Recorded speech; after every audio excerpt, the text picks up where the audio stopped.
Happy Sabbath, happy Sabbath. Happy Sabbath. Sabbath. Today's lesson we're going to do this fine Sabbath morning is man's untempered mortar revealed through health and disease. Before we go into it, Matt got he gonna open us up. We're going to face Jerusalem. Sisters, cover your heads and uncover your heads. Good, brother, Matt. I was saying to God, my rock, why hast thou forgotten me? Why go our mourning? Because of the oppression of the enemy. As with the sword in my bones. My enemies reproach me. While they say daily unto me, where is thy God? Why art thou cast down? O my soul. Why art thou disquieted within me? Hope thou in God. For I shall yet praise him. Who is the help of my countenance and my God. I just read Psalm 42, 9 through 11. May the Lord add blessing to the reading of his word. In Jesus' name we pray. Amen.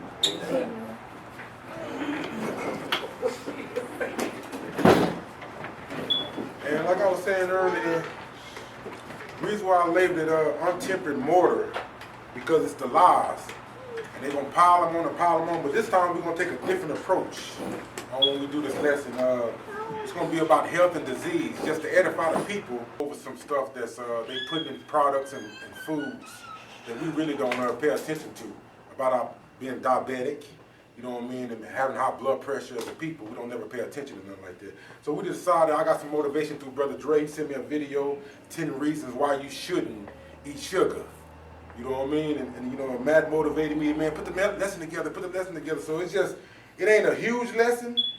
It shouldn't take too long, but we got videos and we got documents to show you, you know, to help your health out. You know what I mean? I know we all in the truth, and some Israelites will say, okay, God gonna take care of me. You know what I mean? But then again, if it's 100 below zero outside, you still gotta put on a jacket. You can't leave your jacket and say, God gonna take care of me, and just walk out there and freeze to death.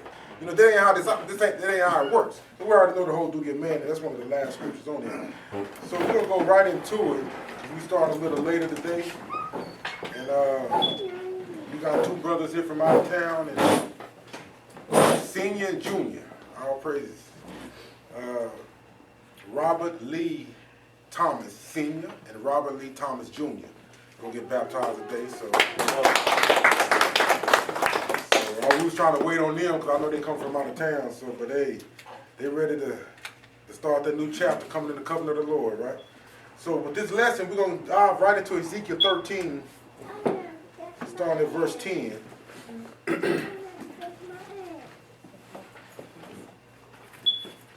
Ezekiel 13, verse 10.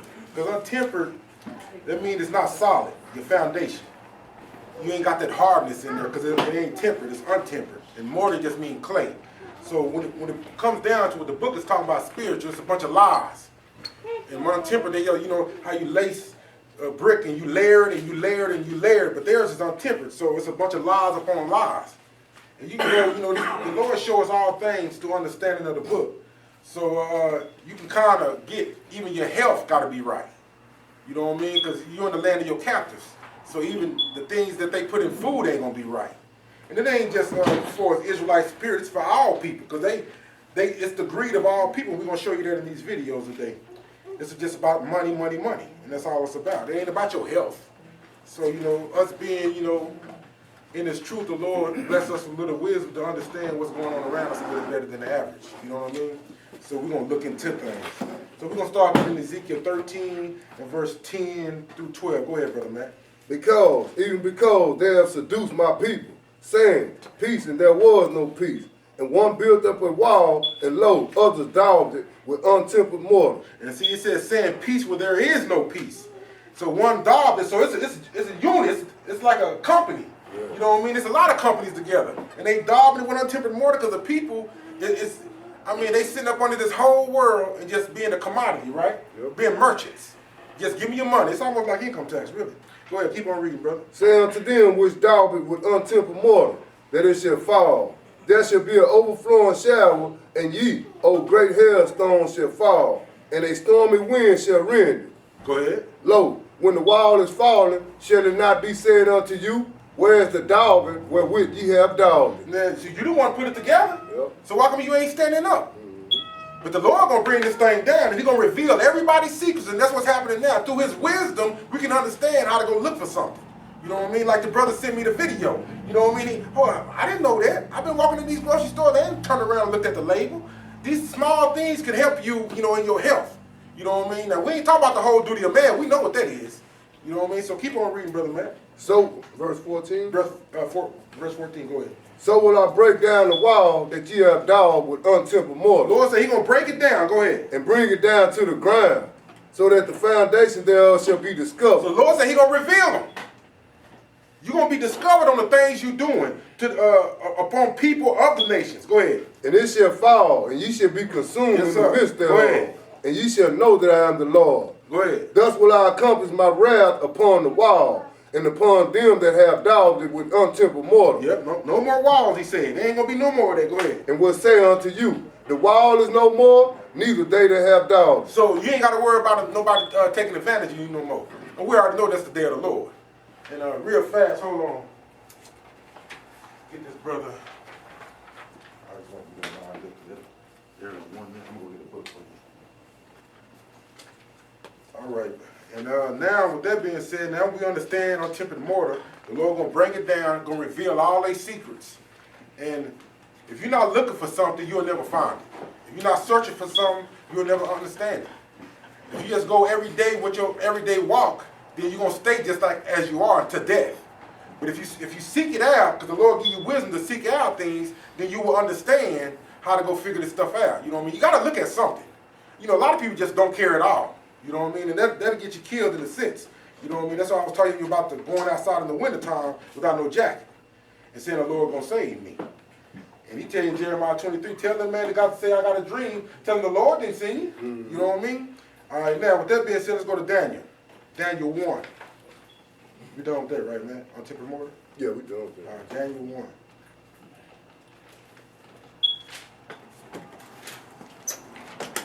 And we're going to watch video later on, and I just want you to, we're just trying to tie this in to being educated on your health and disease as a people. You know, a lot of people don't do lessons like this, but this is just more of an edification on what to look for in stores and whatnot.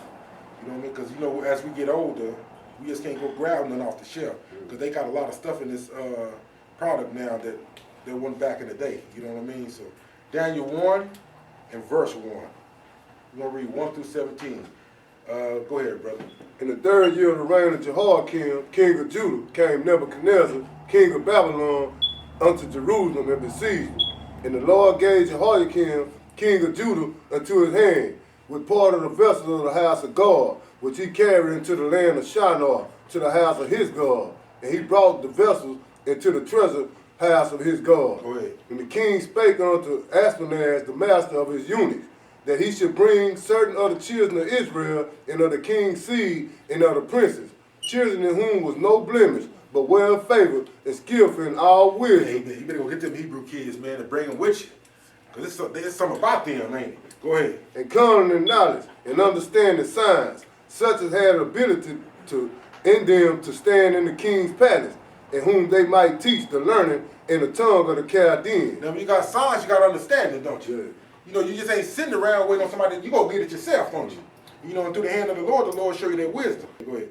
And the king appointed them a daily provision of the king's meat, Yeah. and of the wine which he drank, so nourishing them 3 years, that at the end thereof they might stand before the king. Now among them were the children of Judah, Daniel, Hananiah, and Mishael, Azariah. Azariah there? We got a little thing with Azariah. Go ahead. Unto whom the prince of the eunuchs gave names. For he gave unto Daniel the name Belteshazzar. Yeah. And to Hananiah of Shadrach. And to Mishael, Meshach. And to Azariah, Abednego. Yeah, go ahead. But Daniel purposed in his heart that he would not defile himself with the portions of the king's meat, nor with the wine which he drank. Therefore he requested of the prince of the eunuchs that he might not defile himself. Now God had brought Daniel into favor and tender love with the prince of the eunuchs. Go back and read that again, because that's where we're going to really start this from. You kind of flew by it on me. Go ahead. But Daniel purposed in his heart that he would not defile himself with the portion of the king's See, meat. he ain't going to defile himself with the portions of the king's meat. And we being the people, we ain't going to defile ourselves with their portions of what they giving us in this world today. So when you sit down and you reading something, okay, it may be clean, but you still got to read the salt content on it. You know, you still got to read the glucose, where your sugar level at. Because I can't defile myself, you know, trying to go in here and trying to make myself healthier, but you trying to kill me over money, over commodity, you know, trying to make money off of me. So I just want to take that and just kind of put it where we headed to. So go ahead and read that again, Matt. But Daniel purposed in his heart that he would not defile himself with the portion of the king's meat, Go ahead. nor with the wine which he drank. And I'm sure the wine is clean. But he said, no, but I ain't going to sit at your table with this. You know what I mean? Go ahead. Therefore he requested of the prince of the eunuchs that he might not defile himself. Go ahead. Now God had brought Daniel into favor and tender love with the prince of the eunuchs. Yeah. The prince of the eunuchs said unto Daniel, I fear my lord the king, who hath appointed your meat and your drink. He said, hold up, I fear the king. And he told you what, giving you your meat and your drink. But they didn't want no part of it. Go ahead. For why should he see your faces worse likened than the children which are of your sort? Then shall he make me endanger my head to the king. And he said he going to see your faces, right? So he trying to say they're not looking healthy. You know what I mean? So eat the king's meat and drink, that way you can be healthy. But Daniel finna say something to him. Go ahead. Then said Daniel to Melzar, whom the prince of the eunuchs had set over Daniel, Hananiah, Mishael, and Azariah, prove thy service, I beseech thee, 10 days, and let them give us poles to eat and water to drink. He said, I got a proposition for you. He said, prove thy service, beseech thee 10 days, and let them give me posts to eat and water to drink. Now, what is post? We're going to have the definition of post. Daniel said, I don't need your meat and drink. Just give me what I need. Just give me the post, and I'll show you how healthy we're going to be. You know what I mean? So go ahead, bro. Then let our countenance be looked upon before thee. Then he said, look up on my face. Go ahead. And the countenance of the children that eat of the portion of the king's And meat. then look at the king's children. They eating the meat. Now go look at their faces. Now, it's like a little debate here. Okay, we're going to do it this way. We're going to eat post. You're going to eat the meat and the drink with the king got. And we're going to see who's going to be looking healthy at the end. Go ahead. And as thou seest, deal with thy servants. So he consented to them in this matter and proved them 10 days. And at the end of 10 days, their countenance appeared fairer and fatter in flesh than all the children. So they face looked better than all the children. Their outer appearance looked better than all the children. Go ahead. Which did eat the portion of the king's meat. Thus Melzar took away the portion of their meat and the wine that they should drink and gave them poles. So he said, man, take that meat and wine. We finna do like Daniel now. We finna eat this post. You know what I mean? And that's just showing you, the reason why I put that in there to try to guide where we going with this is the post is healthy. And you're going to figure out when we read the definitions, it ain't nothing but vegetables. You know what I mean? He went vegetarian. You know what I mean? In a sense. Instead of with the meat and the fats and all that, he went vegetarian. But I'm just to show you that you can choose what you eat. This is the moral of the story is. You know what I mean? You don't got to eat what the king say eat, which was on back of these labels. They said this is clean and no sugar in here, but it's really sugar in there. You know what I mean? So it just, you got a choice. So the wisdom you got to bring to these things is look on the back. Look on the back and know what you eat. That's all I'm talking about here. So we done with that? Verse 17. Go ahead, my brother. As for these 4 children, God gave them knowledge and skill in learning and wisdom. And Daniel had understanding in all visions and dreams. And he gave him understanding. And see, but he said, we're going to eat this post. So now Josh ain't going to pull up the definition of post. We got the little Hebrew concordance, and we just got a basic, in the eyes of two or three witness. This is what post is. We know it's a vegetable. So go ahead, Brother Matt. The Hebrew word for post is zeror, something sown, a vegetable, as food. Post.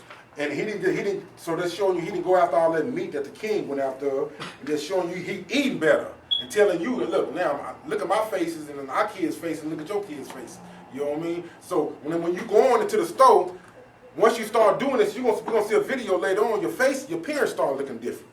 You start feeling healthier. You know what I mean? Go ahead on the second one. Technically, only vegetables and water are listed in the scripture, but the word post in King James Bible is defined as vegetable food in general, which means you can also have fruit, whole grain, nuts, seed, and other plant-based foods. Yeah, so you know what I mean? So that's what he did. So he said, give me the post. Give us the healthy stuff. and y'all can keep that meat. You know, protein or whatever you want to do, and I'm going to show you something. And that's what he did. You know what I mean? So I just want to share that with you before we move on. So let's go now to Proverbs 25.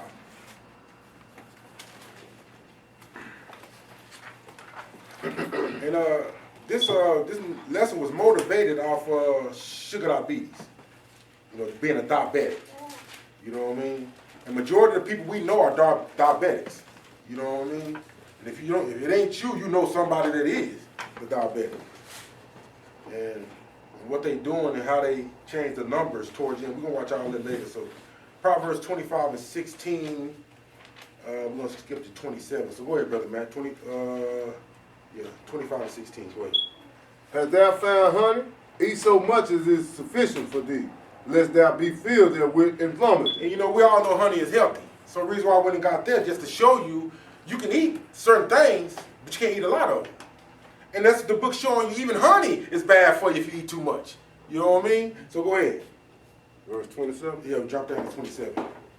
It is not good to eat much honey, so for men to search their own glory is not glory. And see, go ahead and read the last part. He that had no rule over his own spirit is like a city that is broken down and without walls. You got to have rule over your own spirit. What that mean? You got to have control of yourself. You got to know what to go in there and get and what not to get. You got to know I can eat this much and I can eat this much. You know what I mean? So it says, he that has a rule over his own spirit. You got to have a rule over your own spirit. You got to run your own self. You know what I mean? Don't say the Lord sent you when he said I ain't sent you. You know what I mean? And we're going to read a little of that later on too. Let's go to 1 Corinthians 6. Because we know the body is a temple.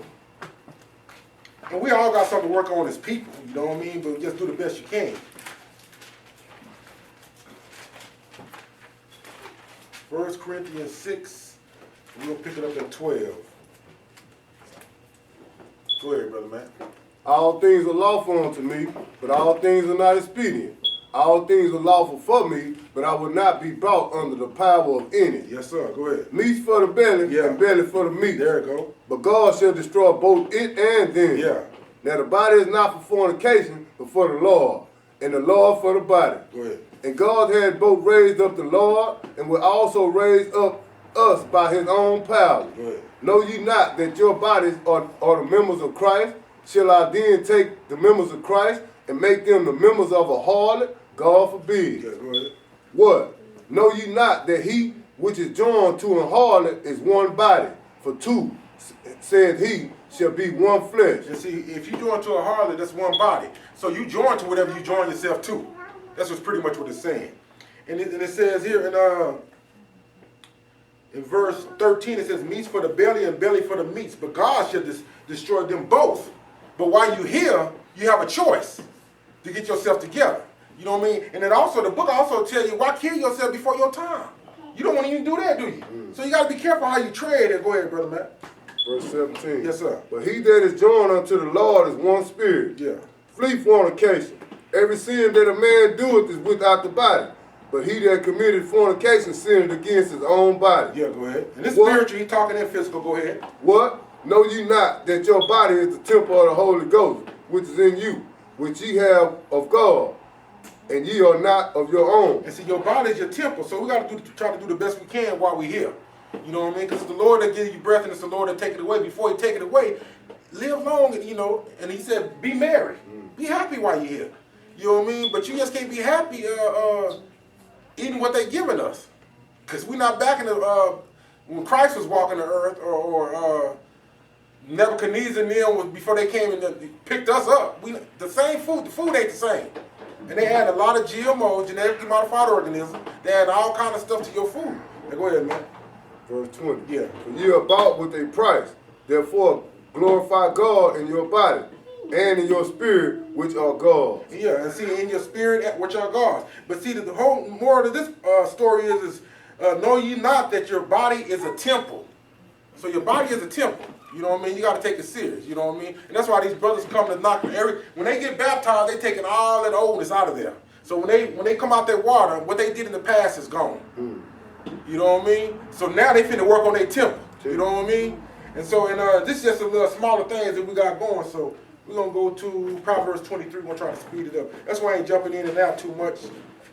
trying to let Matt just go on and go through it, but I'm just going to touch in where I need to touch in. Proverbs 23, 1 through 3. Go ahead, brother Matt. When thou sittest to eat with a ruler, consider diligently what is before thee, and put a knife to thy throat, if thou be a man given to appetite. Be not desirous of his dainties, for they are deceitful meat. Yeah, go to we're going to go to Revelation 18. I'm trying to speed it up, but you got the meaning of that, you know what I mean? We'll go to Revelation 18.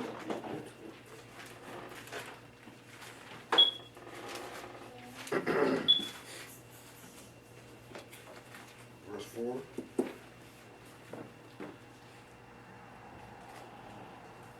And you know, when we come into this world,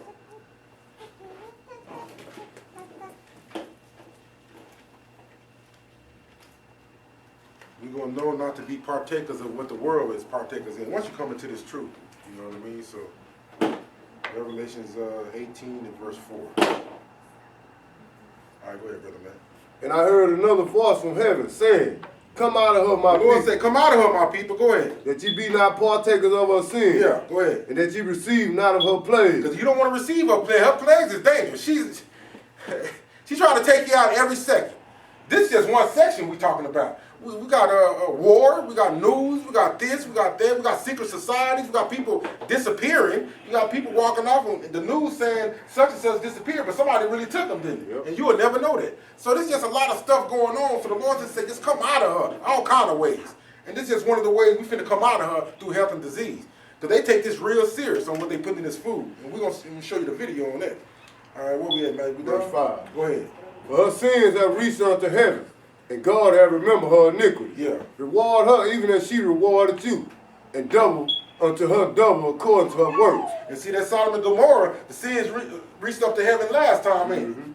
And the Lord came down and he had to shower that thing, didn't he? So that's what's going to happen at the end time. The cup is going to be full. The Lord is coming to collect. That's what he's coming to do. He's going to judge and make war. You know what I mean? Go ahead, brother. And the cup which she had filled to her double. How much she had glorified herself and lived deliciously. She lived what? Deliciously. Man, she making a killing in her pocket. She living like she want to live. Forget the people. We'll just let them sort it out. You know, we just going to get our money's worth. We're going to get what we need to get out of them, you know, through all kind of government programs, through food, through health, through disease. And we're going to make out, you know, we're going to push our agenda. So we're going to live deliciously, right? Yep. Go ahead.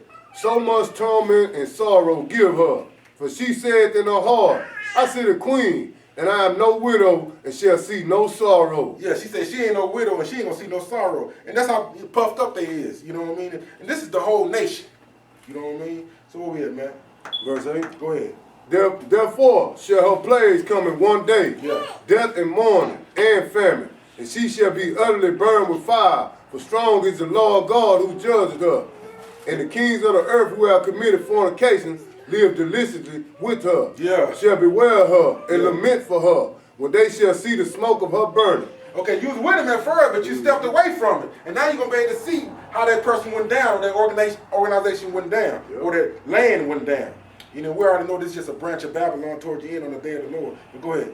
Verse 10. Yeah. Standing afar off for fear of her torment, saying, Alas, alas, that great city Babylon, that mighty city, for in 1 hour is thy judgment come. And that's the day of the Lord. You know what I mean? He gonna set up a new government on this earth, right? And that 1 hour they fell just like that, meaning, you know, we're gonna rise and meet him in the air. He's gonna come back down and judge and make war. Now, with that being said, where we at? Verse 11. Go ahead, brother. And the merchants of the earth shall weep and mourn over her, for no man buyeth their merchandise anymore. What do you mean you can't buy that aspartame no more? What about that acetylene? Nope. What about that phenylalanine? That's a wrap. You know what I mean? We're going to know about all that. Hey, we have educated ourselves because we have to go and dive in this thing. Because they was saying, you know, they was trying to make me diabetic to let the testimony be known. And I was like, nah, I'm a truck driver. I got to have my CDL. So that's what made us, this is where it all come about. So they was, you know, they was saying my sugar level was so high. And I was like, hold up, I got to get my medicals card. So I went up in there and they tried to give me these pills. In 1 week, Dre sent me the video, 2 weeks. I dropped everything. I didn't need nothing. I checked mine yesterday, Lord, you know, this doesn't stop being puffed up. This is my testimony, and it was 87. You know what I mean? Yesterday. That's my sugar level. Without the medicine. Without the medicine. I dropped the medicine. So the brothers motivated me, said, man, we got to edify the people about this. What to look for on the labels, what to do this and what to do that, and what, you know, because they're tricky. They'll say sugar-free, but you look on the back, they're going to aspartame. Yeah. Or they'll go that sucrose, right? And that's that man-made sugar, 600 times more deadlier. But we're going to get to that. Thought I'd just throw it up front. All right, where we at, Matt? Secrets of Sugar, the video. The video? All right, we're going to watch a video. It's called Secrets of Sugar. It's about 10 minutes long, right, Jesse? Somewhere over there. And just to show you what's really going on and what kind of, what we're dealing with as a nation.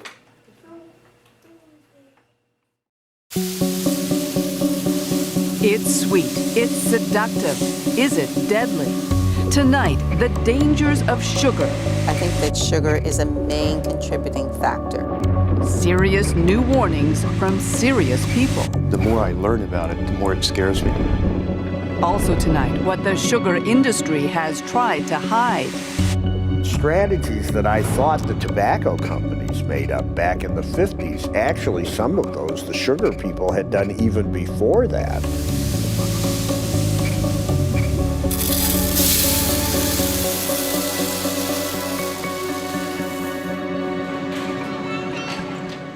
When the Breeden family goes shopping, like most Canadians, they try to buy healthy. Let's go. But like most Canadians, they don't always succeed. They're busy. Meals have to be quick. And then there's keeping the kids happy. The other Lucky Charms or the mini wheats chocolate? No, I want a Lucky ones. Okay, Lucky Charms? Okay. You want one that looks like half a moon? Or you want A lot of what they eat is processed. They assume it's nutritious, but they've never paid much attention to what's in the food they buy, have no idea how much sugar is hidden in it.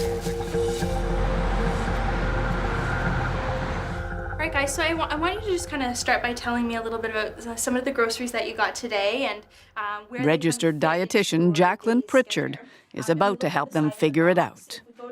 Have you guys ever taken a look at any of the nutrition labels or really paid The attention label to on this what the Nesquik boxes cereal say? says there are 10 grams of sugar in 3/4 of a cup. But whoever eats just 3/4 of a cup? Just check the ingredients now. But how many of those would go into your bowl to make up your bowl of cereal? For me, I'd say probably like 8 or 9. Okay. 11. That's a lot of cereal. And as Jonathan Breeden is about to find out, an awful lot of added sugar. So in your serving of cereal, of about 8 of these servings, Yeah. you're looking at about 20 teaspoons of sugar added Yeah, of that's- non-nutritional value. That's a lot. Yeah. So let's start at the beginning. What do we mean when we say sugar?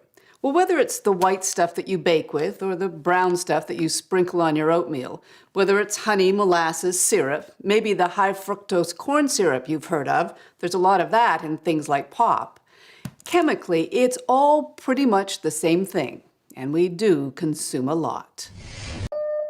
On average, in this country, 26 teaspoons of sugar per person per day. That's 40 kilos a year, the equivalent of 20 bags. It's what sweetens the products and spikes the profits of some of the most powerful and familiar companies in the world. The food industry is one of the biggest manufacturers in North America, nearly $1 trillion in sales every year. And it couldn't do it without sugar. Sugar is one of the essential basic ingredients used in 99% of the processed foods out there. Former industry executive Bruce Bradley has worked for some of North America's biggest food companies. It's something that can drive a lot of taste in the products and a lot of appeal for consumers. So it's one of the basic building blocks. And make no mistake, the amount of sugar in our food is no accident. The food industry goes to great lengths to figure out what makes us crave a product, the exact combination of ingredients it calls the bliss point. You know, everybody asks, what is the bliss point? Dr. Howard Moskowitz. He's a longtime food industry consultant known as Dr. Bliss. The best way I can do it is to give you an example. Do you drink coffee with sugar or with milk? With milk? So if you add more and more milk, you like it more and more, up to a certain point where you like it the most. And then add a little bit more milk and you say, oh, it's too milky, and my gosh. And add a lot more milk and it's horrid. So it's Goldilocks. It's the middle, it's the best one. It's the level where you like that product the most. A Harvard-trained mathematician, Moskowitz uses models to test people's reactions to different versions of a product. Once he's found the bliss point, the product hits the shelves. From soda pop to spaghetti sauce, his magic makes money. Everybody wants to sell just a bit more. How do you get that immediate increase in acceptance? Those in the know realize you can add a little sugar. A little. The first thing to know is that 4 grams of sugar is 1 teaspoon. So with that in mind, let's look at some products. It's no surprise Coca-Cola has a lot of sugar. 40 grams a can, that's 10 teaspoons. But much of the sugar we eat is hidden in foods we don't necessarily think of as sweet. This oatmeal, 3 3/4 teaspoons of sugar a bowl. This vanilla-flavored yogurt, nearly 5 teaspoons in just half a cup. You can find sugar added to bread, soup, all kinds of condiments, hot dogs. This chicken dinner, labeled Healthy Choice, has 5.5 teaspoons of sugar in every serving. One of the criticisms of the anti-sugar scientists is that too much of their evidence comes from animals, not humans. That said, here at Brown University in Rhode Island, they're doing studies they think should make a lot of humans nervous. This rat is perfectly healthy. Put him in a vat of water and he finds his way to safety every time. 5.2. Now, look at this guy. What he's been eating is the equivalent of a North American diet, complete with all the fats and sugars we regularly consume. He doesn't know where to go. His brain has been damaged. These rats were totally normal, and then they turned into demented animals. They don't remember their learning after even a day. And as the challenge gets harder and harder, they fail more and more, just like a human with Alzheimer's disease. 36.2. In this lab, the belief now is that Alzheimer's is really diabetes of the brain, linked to insulin levels, which can be affected by too much sugar. Professor Suzanne Delamonte. Insulin resistance, we now know, can occur in any organ. It can occur in the muscles, that's what diabetes is. It can occur in the liver, that causes fatty liver disease. It can occur in the ovaries, that's polycystic ovary disease. And it can occur in the brain, and we think that's Alzheimer's. Now, it's important to remember that none of this research represents the scientific mainstream. The case against sugar has not been proven. Associations on both sides of the border for Alzheimer's, cancer, diabetes, including Health Canada and the FDA, they all know about this research, and yet none of them is warning about links between sugar and disease. But there is one important group that is raising the alarm. The American Heart Association now recommends that people cut back on added sugar dramatically. Women should have no more than 6 teaspoons a day, men 9. Don't forget the total sugar intake in this country per person is 26 teaspoons a day.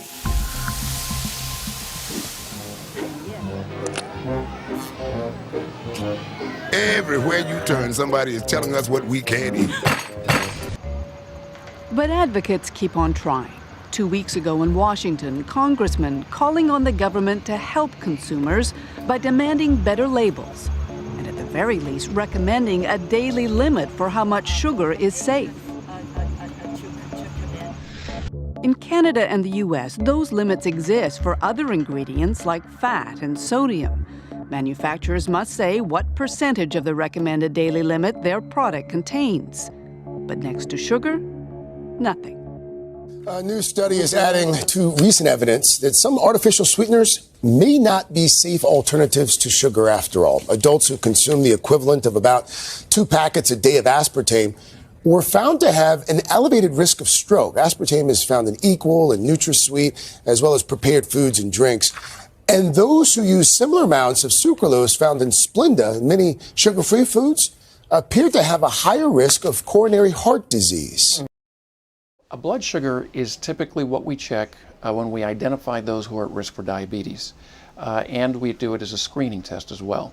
Generally what we do is we do a finger stick or blood serum analysis to determine what your blood sugar is, typically 8 to 10 hours before eating, or 8 to 10 hours after your last meal. Now the ranges have changed over the years. Initially the cutoff for a normal glucose was less than 120, but currently the cutoff is less than 95. Anyone who's above 95 really classifies as somebody who's at risk for diabetes. And those individuals who actually come in at about 135 to 140 or even higher, well, those are people who are either at diabetic range or even exceed the range at which they have diabetes which is not under good control. I'm Dr. Barris-Jen Williams, one of the family medicine doctors here at Mount Sinai Doctors, and you can schedule an appointment with us anytime for the same day or even next day. I see patients of all ages, and we'd be happy to see you. That's the secret of sugar. Now, it's a lot of key points off in there, and we will put this on YouTube later on, but I had to end it with that doctor, man. And I know y'all heard him say the normal range of your glucose used to be 120. Now they moved it down to 95. Now, when I was listening to him, I was like, yeah, okay, so now the sugar industry doing what they do, they're not labeling the back of the sugar. Everybody else got to be labeled. But the sugar don't have to be labeled. You know, they got friends in high places like in Congress and whatnot. And every 4 grams equals 1 teaspoon, right? So now we know every 4 grams equals 1 teaspoon. So now you can look on the back, whenever you see a certain percentage, you see 4 grams of this and 4 grams of added sugar equals 8%. So we know 4 grams, so that's what, 8? That's 8, so that's what, 1 teaspoon to each one. So you got 2 teaspoons. Now you got, being a man, they say 9 teaspoons for a man, 6 for a woman. So you saying, okay, now I got about 5 more teaspoons I can eat during the day. But a candy bar, knock it all out in one round. Just quick, bam. Sprite, what is it? Sprite like 160. You know, so that's what we consuming. But I left the doctor at the end because he said he part of the cahoots of the Untempered Morter, right? At first I was like, yeah, this brother Mount Zion too, yeah, this brother trying to help us out here, doctor, yeah. But he said the numbers went to 120 to 95. Anybody tell me what that means? Move from 120 to 95, that means they want you to come in. So back in the day, now you go in to check your sugar, 120, oh, that's good. Now if I say you're 95, I can stick you on medicine. Really, that's good. 95 is good. But now the range of right above 95, you diabetic. You on medication. So come see me. So now after the sugar industry did what they did, now you got to go see that doctor that's going to say 95, you at 96, you're diabetic. So they're using the people all in one cahoots. But 120 is really a good number. So I brought my test up here one time, and the whole church test their sugar level. You know what I mean? So under the range of 120, nobody was diabetic. But under this new rule, that's 95, now we all diabetic. I don't know, everybody diabetic, that's okay. You know what I mean? So now when you come in, and I'm unlearned, and I'm going to see the doctor with nobody, you know, especially somebody elderly, you know, real elderly, you know, or somebody that don't have no understanding, and they go in and see this doctor, and he said, come see me. You heard what he said, come see me. You know what I mean? So when we go see him, we're running up there, oh, you're at 95. 96, yeah, today you're diabetic. Here, let's put you on some insulin. Yeah. Hold up, 95 ain't that bad. You know what I mean? But if you unlearn, you coming out of diabetic. So that's what they doing. So it's a secret of sugar. This industry's putting sugar in everything. You know what I mean? And then us being the people, they kind of Hollywood kind of make fun of us, don't they? Because what is we known for? We known for being a sick people. We known for having diabetes. We known for having hypertension. and we known for putting 8 pounds of Kool-Aid, sugar, not Kool-Aid, ain't it? And Hollywood got movies like that. They be sitting there with the pouring the sugar in there, they stirring it up. You know what I mean? We love sugar. Sugar and chili beans, sugar and sweet rice, sugar. You know what I mean? So, but that's part of the curses as well. You know, the Lord said, I'm going to give you a disease that ain't even written in the book. And hypertension, and the other one is one of them. You know, high glucose, whatever, and whatnot. But you got to understand, sugar starts a lot of other stuff. It ain't just, it make your pancreas run bad. You know what I mean? It does all kind of stuff. It give you the fatty liver. You know what I mean? So it does all kind of things. So that's why it's so important just to bring your sugar intake down. You know what I mean? So we're going to pick it up in Psalm 73. Keep moving in the book. We'll go back to some more video later on. Yeah, but that doctor was real slick at the end. You know, I was rooting for the brother at first. I was like, yeah, brother, you know. Then he said, yeah, the old number used to be 120, but now it's 95. Hold up. Move to go, folks. Man. Boy, you telling these people they diabetic at 96? Come see me. All right, 73. Psalm 73 and verse 1. Go ahead, my brother. Truly God is good to Israel. Yes, sir. Go ahead. Even to such as are of a clean heart. But as for me, my feet were almost gone. My steps had well nigh slipped. For I was envious at the foolish when I saw the prosperity of the wicked. And he saw the what? The prosperity of the wicked. Go ahead. For there are no bands in their death, but their strength is firm. They are not in trouble as other men, neither are they plagued like other men. And see, a lot of these things don't occur to them. You know what I mean? There is no bands and no death, but their strength is firm. So whenever they're doing these things, you can't go against them. You can't lobby against them. Just like that video, I kind of have to cut it down, but they tried to go against them, and the guy that tried to go against them got fired. You know what I mean? And they got buddies in Congress passing that you don't got to label sugar. You know, sodium got a daily value. You'll see 0, 0, and then you'll see a percentage daily value. Sugar's blank. They don't want you to know nothing about sugar. They trying to take you out. Now go ahead, brother. Therefore pride compasses them about as a chain. Violence covereth them as a garment. Yes, sir, go ahead. Their eyes stand out with fatness. Yeah. They have more than heart could wish. They are corrupt and speak wickedly concerning oppression. They speak loftily. They don't care about the oppressed. You know what I mean? They care about making money, making gain. You know what I mean? And that's what they do. They don't care about your health and well-being. They don't care about your disease. You know, they all going down as long as our pockets is fat. Go ahead. They set their mouth against the heavens, yeah, and their tongue walking through the earth. Therefore his people return hither, and the waters of a full cup are wrung out to them. Because being the billionaires and all that, in the industry, they're not looking about the God of Abraham, Isaac, and Jacob. They're looking at other billionaires as their enemy. Yep. You know what I mean? So they're looking this way instead of looking up. You know what I mean? Go ahead. Verse 11. Yeah. And they say, how doeth God know? And is there knowledge in the Most High? He said, how you know? Go ahead. Behold, these are the ungodly who prosper in the world. They increase in riches. That's daily. And that's what they doing through food. It don't matter through food, through oil, through gas. They doing it all. Go ahead. Verse 13. Yeah. Verily I have cleansed my heart in vain and washed my hand in innocence. For all the day long have I been plagued and chastened every morning. If I say, I will speak thus, behold, I should offend against the generation of thy children. When I thought to know this, it was too painful for me. He didn't understand what was happening, but now, this last verse, he going to understand what the end going to be. Go ahead. Verse 17. Yeah. Until I went into the sanctuary of God, then understood I their end. So what's the sanctuary of God? The book. The knowledge of the wisdom that he give you. You know what I mean? And once I got into that wisdom, I understand their end now. Their time is now. They get to do all this good stuff and be millionaires and billionaires, putting sugar in everything, killing the people. Then we're going to collab. I'm going to put sugar in it, and then I'm going to send them to you. And you drop it from 120, and then you put it to 95, and then now we got them all diabetics. Yep. Let's keep this thing going. And now, when he leave, I'm going to send him to go get the medication, and we send him to the medical doctor. Right. Then he go over there, and then we got amlopidine, and what's that one? Blood pressure medicine?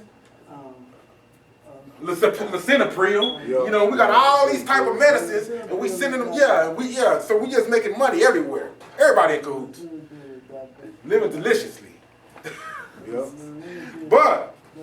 Read 17 again. But he said until I went until I went into the sanctuary of God, then I understood their end. Then I understood their end.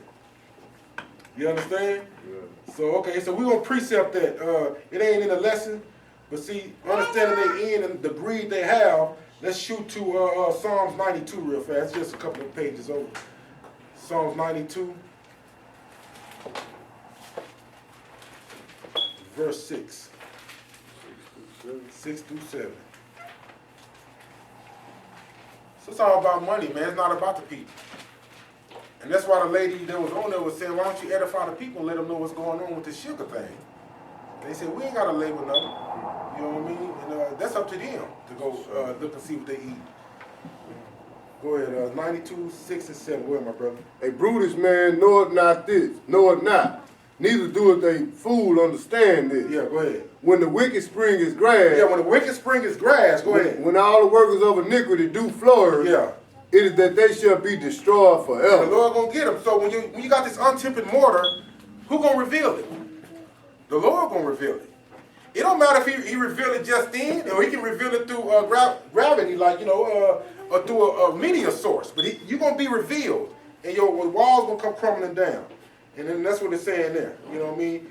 It is that they shall be destroyed forever. That's a long time. That's a long time. Forever is a long time, my brother. Now let's go to 1 Corinthians 3. 1 Corinthians 3.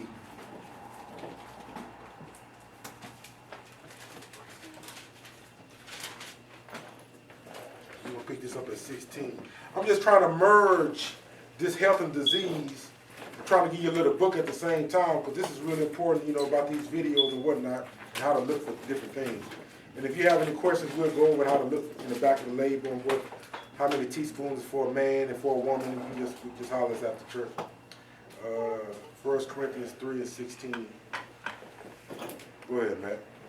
Know ye not that ye are the temple of God? He said, know ye not that ye are the temple of God? Go ahead. That the Spirit of God dwelleth in you? Yes, sir. Go ahead. If any man defile the temple of God, him shall God destroy.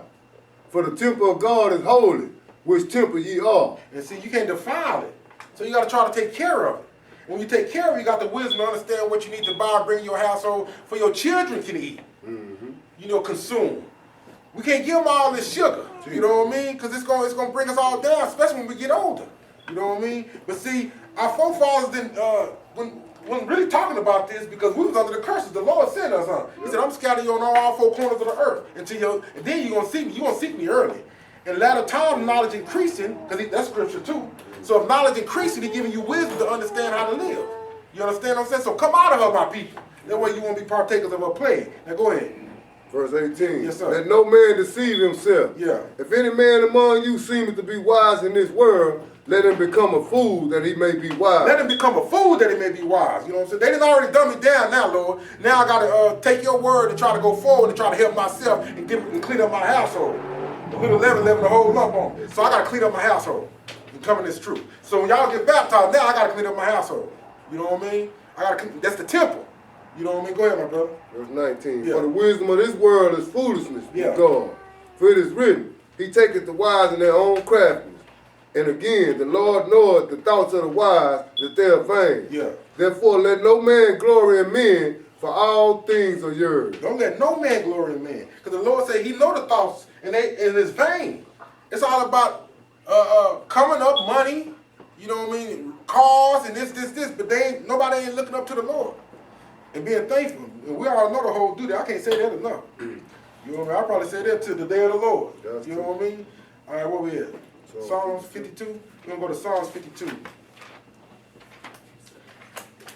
You can't trust in riches, man.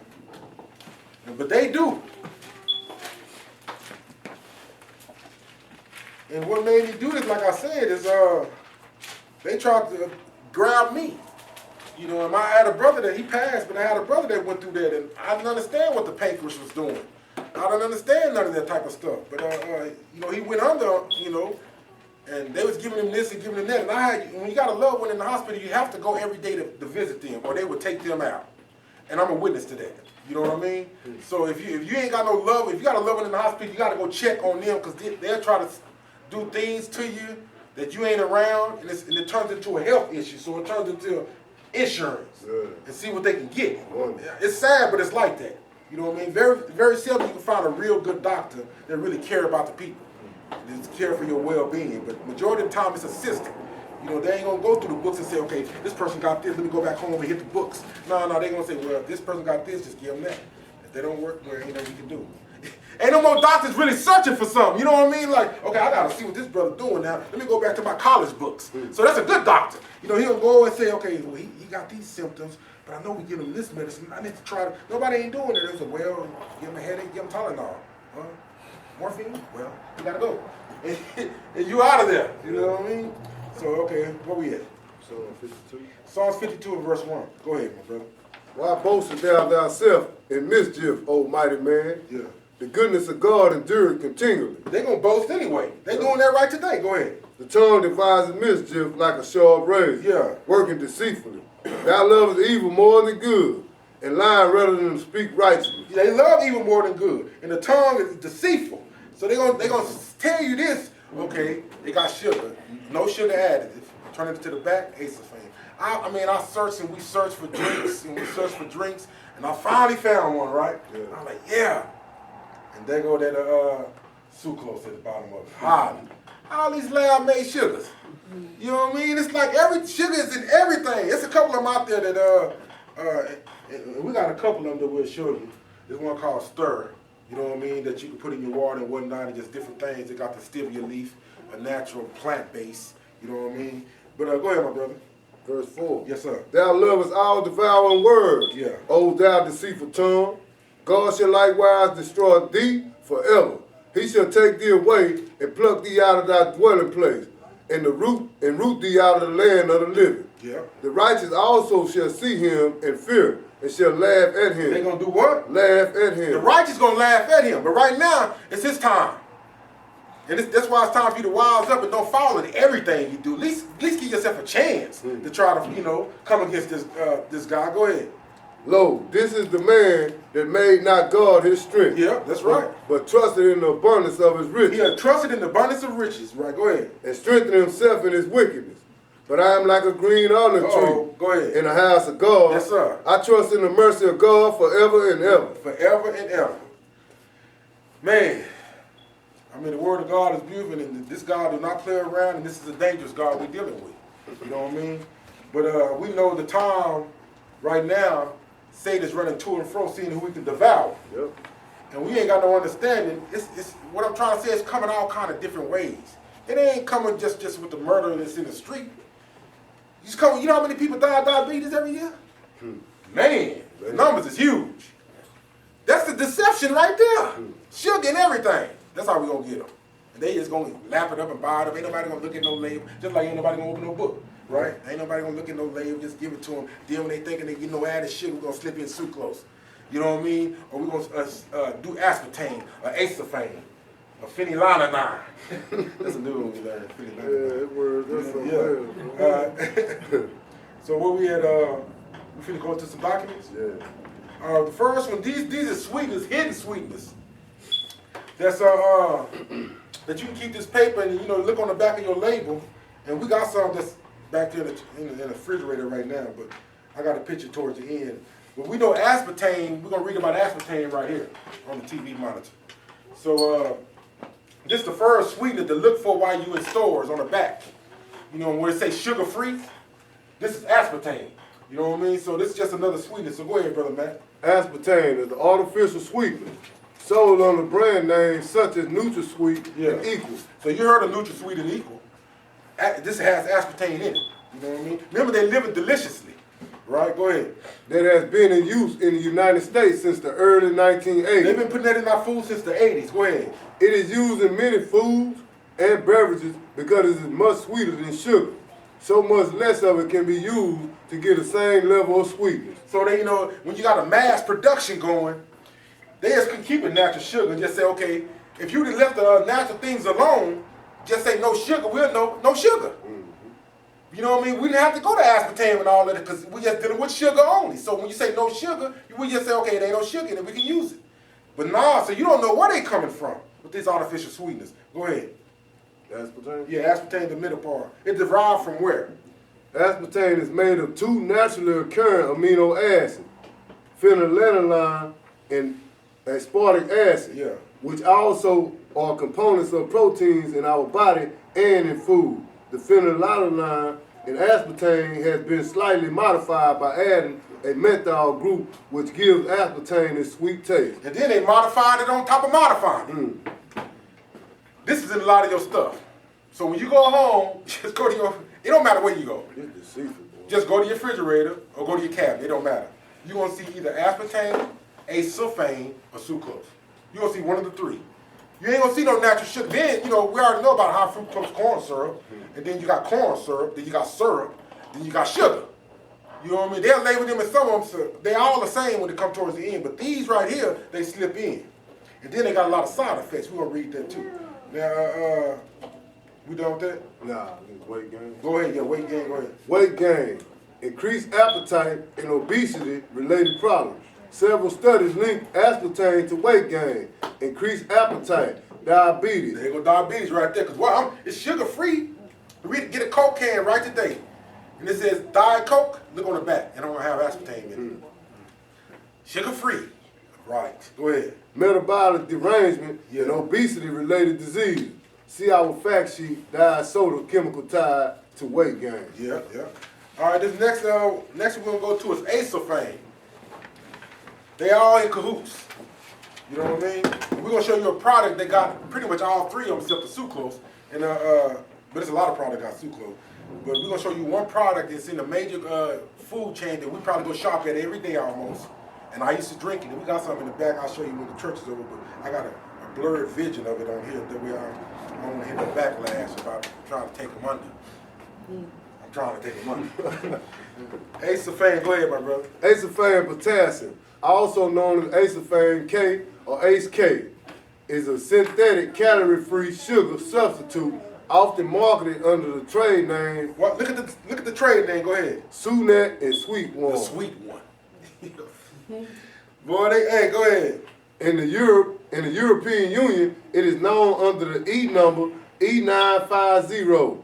It was discovered accidentally in 1967 by German chemist Karl Klaus at Hochschild AG. It was discovered in the lab accidentally. Yeah, okay, that was the lab. Right. You know what I mean? Pretty much. It was discovered accidentally, and they call it the Sweet One. This is acesulfame. We already got aspartame. All right, go ahead.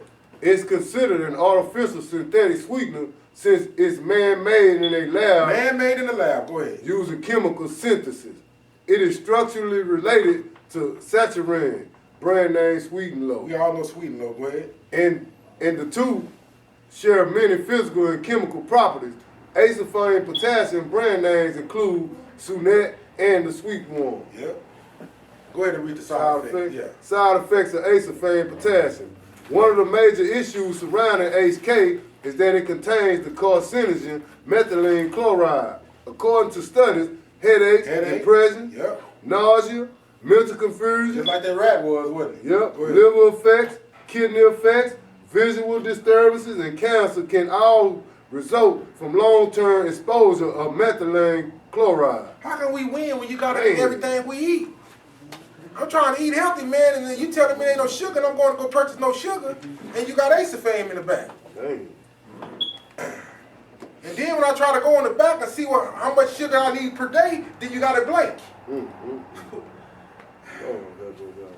Man, look here.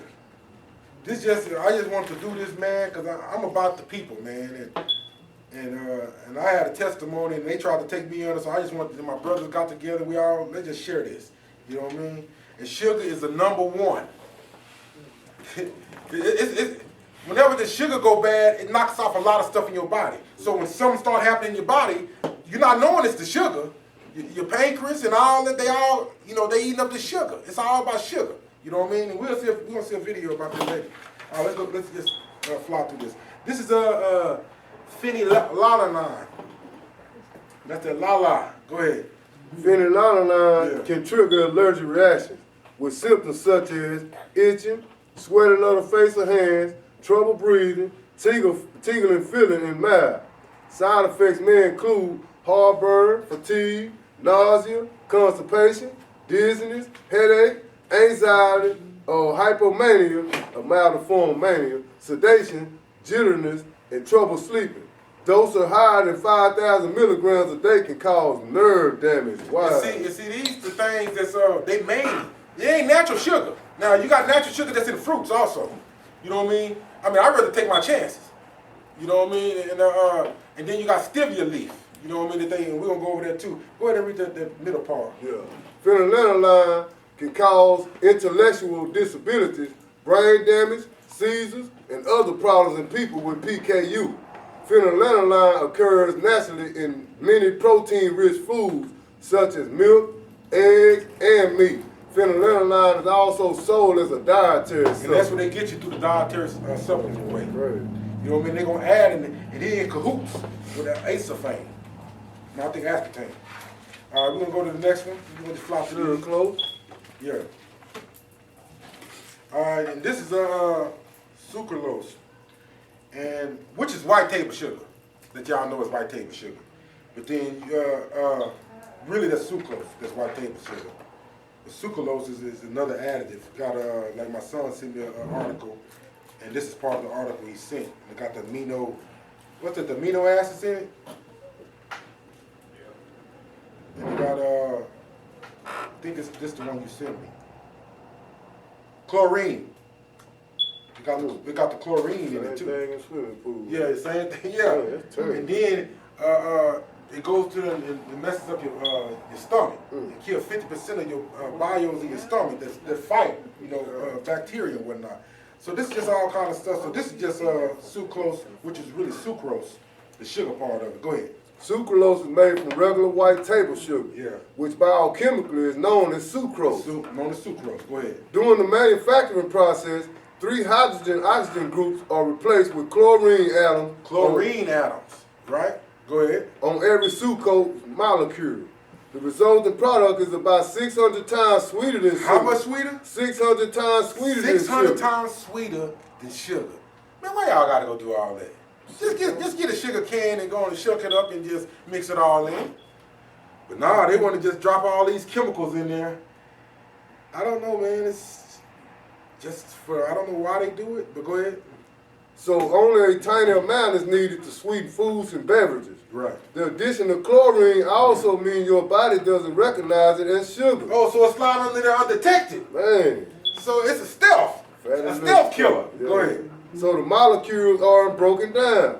Almost all of the sucralose you consume passes through your digestive system without being absorbed, which make it calorie free. And you're gonna see it's a straight killer. But go ahead, read that. We're gonna read more about that how it's going through there and not being detected. Go ahead. Common side effects of sucralose and Splenda consumption include gastrointestinal problems. Right. Sucralose can destroy as much as 50% of microbiome in your gut. Seizures, dizziness, and migraines. Heart or palpitation or fluttering, blurred vision, and allergic reaction, and blood sugar increases. Blood what? Blood sugar increases. Look at that diabetes right there. That blood sugar increase. Go ahead. Right. Weight gain and 50% of the microbiomes in your gut. Just knocking you down low. You know what I mean? But why? Because he went in that stealth mode. Right. Let's put that sucrose. No. Let's put that chlorine in there and attach it to atoms on every sucrose molecule. So when they go in there, they're gonna slide through there, and then bam, they're gonna kill 50% of your gut. Now, why do y'all just give me the sugar? If you don't give me white table sugar, just give it to me. Like stomach cancer. Yeah, stomach cancer. That's why a lot of people having stomach problems. Yeah. Okay, sucrose versus sucrose. Go ahead. Sucrose is a naturally occurring sugar. We just read that. Right. Commonly known as table sugar. Yeah, go ahead. Sucralose, on the other hand, is an artificial sweetener. Yeah. Produced in a lab. Yeah. Sucralose or Splenda, so the chemical structures of the two sweeteners are related, but not identical. They're related, but not identical. Now, go ahead and check out that stevia. February 6, 2019. Stevia isn't damaging to the body. And that's what I got in this little bitty tube I just showed y'all. It's a plant-based. And he gonna touch on it a little bit when we watch this video. Go ahead. Splenda or sucralose downside is that your body can absorb the chlorine atoms And it's downsized. Right. So it lets you absorb the chlorine atoms. Go ahead. Then Which what it's can gonna attack the good bacteria in your body. Then it's going to attack the good bacteria. So now we know what they're doing in there. When they go in that stealth mode, it attacks the good part of your body, your bacteria, your body that's fighting, and it kills 50% of it. Just by drinking this stuff, man, or just by using it in your food or whatnot. And then just think, everything you eat. We seen that video. He brought all that stuff, and they all had different sugars in them. And at the end of the day, it boils down to that you eating all this sugar and you can't fight. You sick, you doing this, and you think you healthy, but you're not healthy. You know what I mean? And that stuff come up on you all of a sudden. You know what I mean? You feel healthy and it just hits you all of a sudden. Because your body and your pancreas is tired of working. And your pancreas trying to, okay, I'm trying to do other stuff here, but you steady got me fighting this sugar. You know what I mean? And that's what the pancreas is doing. You know what I mean? And now throwing up insulin all in your body, and now you got a high volume of insulin in your body. Yeah, this is what's going on. Now here go we're gonna look at a spring water, sparkling water. I was drinking this water, got some in the refrigerator. So I was just trying to get off sodas, you know. So, and when I got off sodas, I was like, man, I found me a water. It say 0 sodium, 0 carbs, 0 sugar. Man, I just found the best water. Yeah. And then before I got studied up and understood what I was drinking in this water right here, I kind of blurred it out. But it's at your major chain stores, you know, the major chain store in the world, pretty much. And that's their water. And you know, it's like 70-something cents for a big 40 ounce. You know what I mean? So a big old bottle, right? But this is all what it had in it. Read the bottom, man. Ingredients, yeah. Carbonated water, yeah. Citric acid, natural flavor potassium citrate, potassium benzoate, and preservative, aspartame. Got aspartame in it? Aspartame potassium. It even got aspartame in it. Phenylketonurics. And that's and he part of what? Contains phenylalanine. And he part of phenylalanine. So they got 3 of them in there. Now I'm thinking I'm winning. The bottle here it says no sodium, no sugar, no salt, no this, no that, no that. And no sugar, and all it just lined all up. And now it got all these aspects in it because I'm unlearned. I'm thinking I'm doing it healthy, so I'm drinking this for a long time. And further down, 6 months, a year down the line, I'm all jacked up. Through the sugar. Through this loud sugar. We read all the side effects.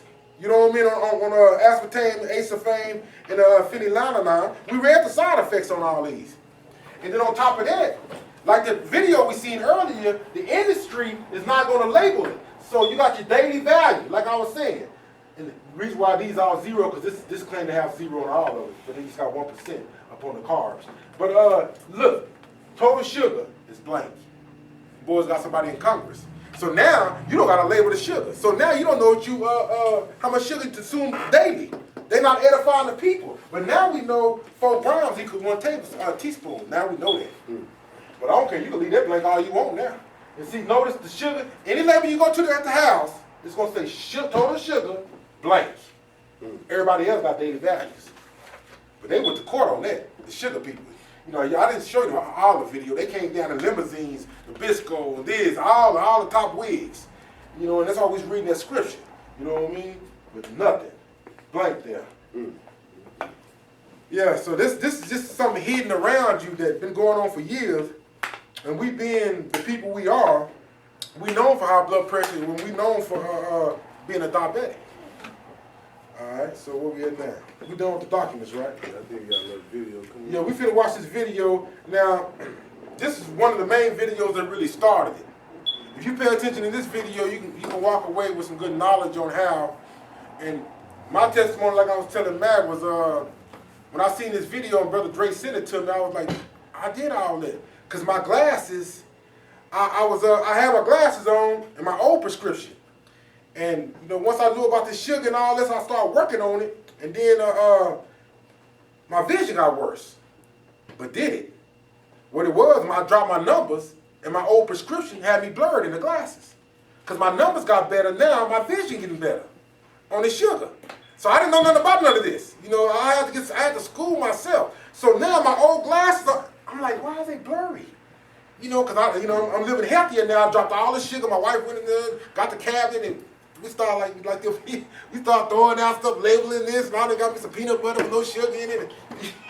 You know, we just went, we went all in. Trying to live. You know what I mean? I got the jelly with no sugar in it, and next thing you know, my sugar's at 80, and then my eyesight get bad.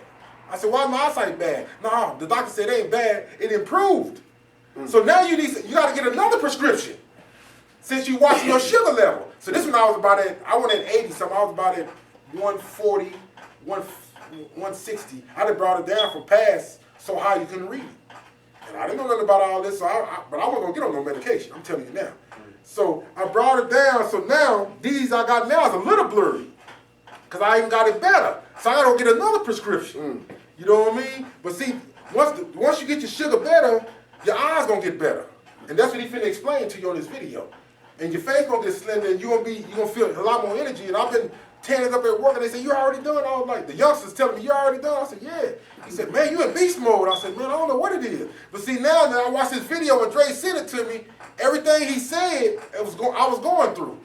And I'm like, man, this is so, I had to come and we had to put this together to edify everybody. That's how much sugar bringing us down, not only as Israelites, but as a nation of people. Overseas, Europe, and over here. You know what I mean? How they doing it, they all in cahoots together. You know what I mean? And they bringing down the nation. So, and they know about the sugar. So you better believe they in there, they got their refrigerators correct. So let's watch this real fast. We gotta, yeah, we good, 2 o'clock, yeah. So what would actually happen if you completely gave up sugar for 2 weeks? Let's dive right in. The first thing you would notice is the shape of your face would change. It would go from being more roundish or puffy to a thinner face, like even with my face. You can see this before and after. My face actually was roundish and now it's not. So you'll see it in your face and you'll definitely see it in your midsection. So the reason why you'll lose fat in the midsection is because your liver is releasing fat. When you cut out sugar, the body is now forced to live off fat fuel because sugar and fat fuel are the only two fuel sources in the body. And given the choice, the body always will burn sugar over fat. When you cut that sugar out, you're left only with the fat fuel, forcing your body to use up the fat reserves, starting with your liver. All right, the second thing that's going to happen, there's 4 main organs that are going to be affected when you cut out sugar, more than other organs, okay? Your eyes are definitely going to improve. You'll have less blurriness. You'll see better. You see, the eyes are very sensitive to sugar. This is why diabetics develop a condition called diabetic retinopathy, okay? Destruction of the retina. That's the main nerve in the back of the eye. So your eyes will improve. The kidneys will improve. The kidney is another organ that gets hammered with too much sugar. This is why you might end up with sugar in the urine or protein in the urine because the sugar is creating a lot of inflammation and kind of rusting out the pipes, like your blood vessels that go right through the kidney to be filtered. And this is what is called diabetic nephropathy. Neph meaning nephron, which is the little filtering things in your kidney. So basically you'll have better kidney function. And then we have your arteries. If there's too much sugar, they call that diabetic artery disease or vascular disease. And so when you cut the sugar out, the inflammation in your arteries, all that rusting effect by that excess glucose will kind of start healing again. And because sugar not only converts to fat, but cholesterol too, you'll see your cholesterol values improve dramatically. Then we get to the nerves and the brain. When you decrease sugar out of your diet, your nerves start healing up. If you have a diabetic condition called peripheral neuropathy, where the ends of your nerves in the bottom of your feet are being destroyed, that will start going away. But also, since there's a lot of nerves in your brain starts healing. And there's 2 main things in the brain that will improve. First, cognitive function. So your memory is better, your focus is better, and your concentration is much better. You're going to find that your mood is just completely changed. You're going to be much happier. Mind-blowing to me. And I'm trying to understand this. Like diabetes, for example, right? What is diabetes? That is a disease of too much sugar in your blood, right? The obvious approach would be to eat less sugar if you're diabetic, right? I mean, if diabetes is too much sugar in the blood, why not decrease the sugar in your blood? But maybe I'm missing something because if you look this up medically, you look at what causes diabetes, they're going to say 2 things, lifestyle and genetics, okay? And with lifestyle, they say it could be obesity, it could be a lack of exercise, or, and this is a good one, urbanization, okay? I guess moving to the city will increase your risk of becoming a diabetic. but they're not mentioning too much dietary sugar. It's just wild to me. Instead, they say it's eating too much saturated fat. But that data has been completely debunked. And I will put a couple things down below you can check out. If you still had even a hint of thought that it's the saturated fat, it's not, it's the carbs. And then when you dig a little bit further regarding the poor diet, they actually tell you to maintain high levels of grains in your diet. Now, they will say whole grains, but even whole grains are like 85% carbohydrates. Maybe you can help me out. I don't know if it's just obvious to me or why other people are not getting this, but it's just so simple. You cut the sugar out if you have diabetes. All right, the next thing you're going to notice is you're going to get up a lot less during the night to pee, okay? Why is that? Because water follows sugar, okay? So if you're eating sugar and it's going through your blood and it's getting filtered to the kidney, you're going to find that that's going to trigger more urination, especially at night. And one simple solution is just to start cutting out the sugar, and you will find you're going to get up a lot less during the night. I mean, when I was in practice, I've had people get up 10 times a night to pee. And all we did is cut the sugar out, and they slept through the entire night. Now, it does take a few weeks, but to salvage your sleep is so important. All right, the next thing that's going to improve is your energy. Well, like I said before, there's two types of fuel you can run your body on: sugar and fat. When you give up the sugar, your body is forced to burn your fat. Well, guess what? Your body has a lot more calories from fat than sugar. And I'm talking about stored sugar and stored fat. On average, even a thin person is carrying around about 100,000 calories of fat compared to like 1,700 calories of stored sugar. So if we were to give you an analogy, it would be like having this huge car battery to run on versus this little AAA battery. If you're going to run your entire body on this little AAA battery, you're going to be constantly hungry, craving, ups and down with your energy. But when you're burning fat, you no longer are susceptible to the ups and downs of this sugar, and especially the ups and downs of this energy fatigue cycle. I mean, think about this. Between the meals, right? Your body should live on fat. An average person with the standard American diet cannot even tap into the fat because there's just too much sugar in the bloodstream. So by dropping the sugar, converting your body over to fat fuel, you are going to be running on fat constantly between eating as well as your fat when you eat. And so that's going to give you a tremendous amount of steady state energy through the whole day. And your brain's going to feel a lot better. And this relates to the next point, cravings. The reason why your appetite goes away between meals is because even though you're not eating anything, okay, your body is eating its own fat between the meals. So if it's eating between the meals, it's being satisfied and you're not going to be hungry. And the only way to achieve that is by cutting down your sugar as well as not eating so frequently, like all those snacks. So how do you get rid of the cravings for sugar? By not eating sugar. This process takes about 3 days, and it's not that hard. Anyone can do this. You just have to bite the bullet and jump right in. But you want to reduce your carbs less than 50 grams per day. And that includes the fruits. It includes honey and a lot of the other hidden sugars as other carbs, like the bread, pasta, cereal, crackers, biscuits, waffles, things like that. I mean, an average person, at least in the US, consumes on average about 13.5 teaspoons of added sugar every single day. That comes out to 54 grams of sugar for those of you in Europe. Now, that's added sugar. What about the sugar in the other carbs, like the bread, pasta, cereal, crackers, biscuits, waffles, pancakes, muffins, alcoholic beverages like wine and beer, and the sodas and the juices, etc.? That comes out to about a half a pound of actual sugar every single day. That's 275 grams of sugar. That's 68.75 teaspoons of sugar. So this added sugar thing is just the tip of the iceberg. It's all these other carbs that turn into sugar that is making a huge problem for your body. So this is why when you make this change and you start switching to fat burning, you start feeling so good. I mean, just the improvements in your mood and cognitive improvements is just going to be amazing. You're just going to feel really good. Not to mention look a lot better with your clothes fitting better, your face not so round, and not craving sugar. That's going to be huge. Now, when you cut out sugar, your inflammation, pain, and stiffness is going to also improve. Your arteries are going to be less stiff, which means your blood pressure is going to come down tremendously. So the need for medication becomes a lot less.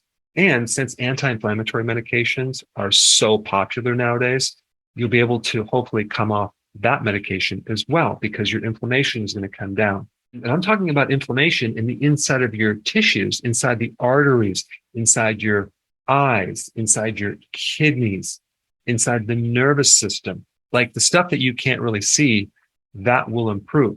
You see, the inflammation deep inside the arteries are actually making the artery walls thicker, okay?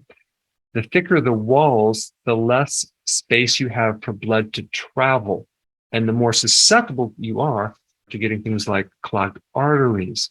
So what you're doing when you're giving up sugar is you're allowing more blood flow to get to the tissues.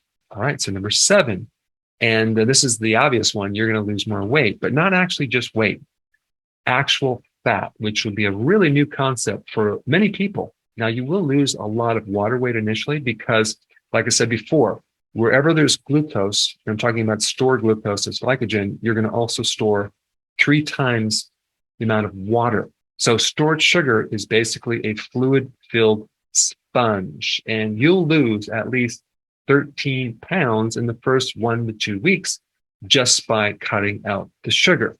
And that's important, but the bigger thing is you actually get to tap into your actual fat and start losing weight. And think about all the other benefits of just losing weight and being able to do something that's effective. If you try to do a diet with too many carbs, boy, you're just going uphill. Not to mention trying to lose weight with all the cravings and the hunger. It's going to be torture and impossible to do it any period of time. I mean, I think for some people, they may not know this, but carbs convert to fat and cholesterol, okay? Most of the fat in your liver has came from carbohydrates. And I'm not talking about salad carbohydrates. I'm talking about the grains, the breads, the pasta, the starch, potatoes, etc. All right, the next benefit is your skin. Your acne is going to improve. Your dermatitis, like the red rashes on the skin, will improve because we're basically dropping inflammation everywhere, including on your skin. In fact, that's one of the things that changes the shape of your face because there's less inflammation and puffiness around your eyes, around your cheeks.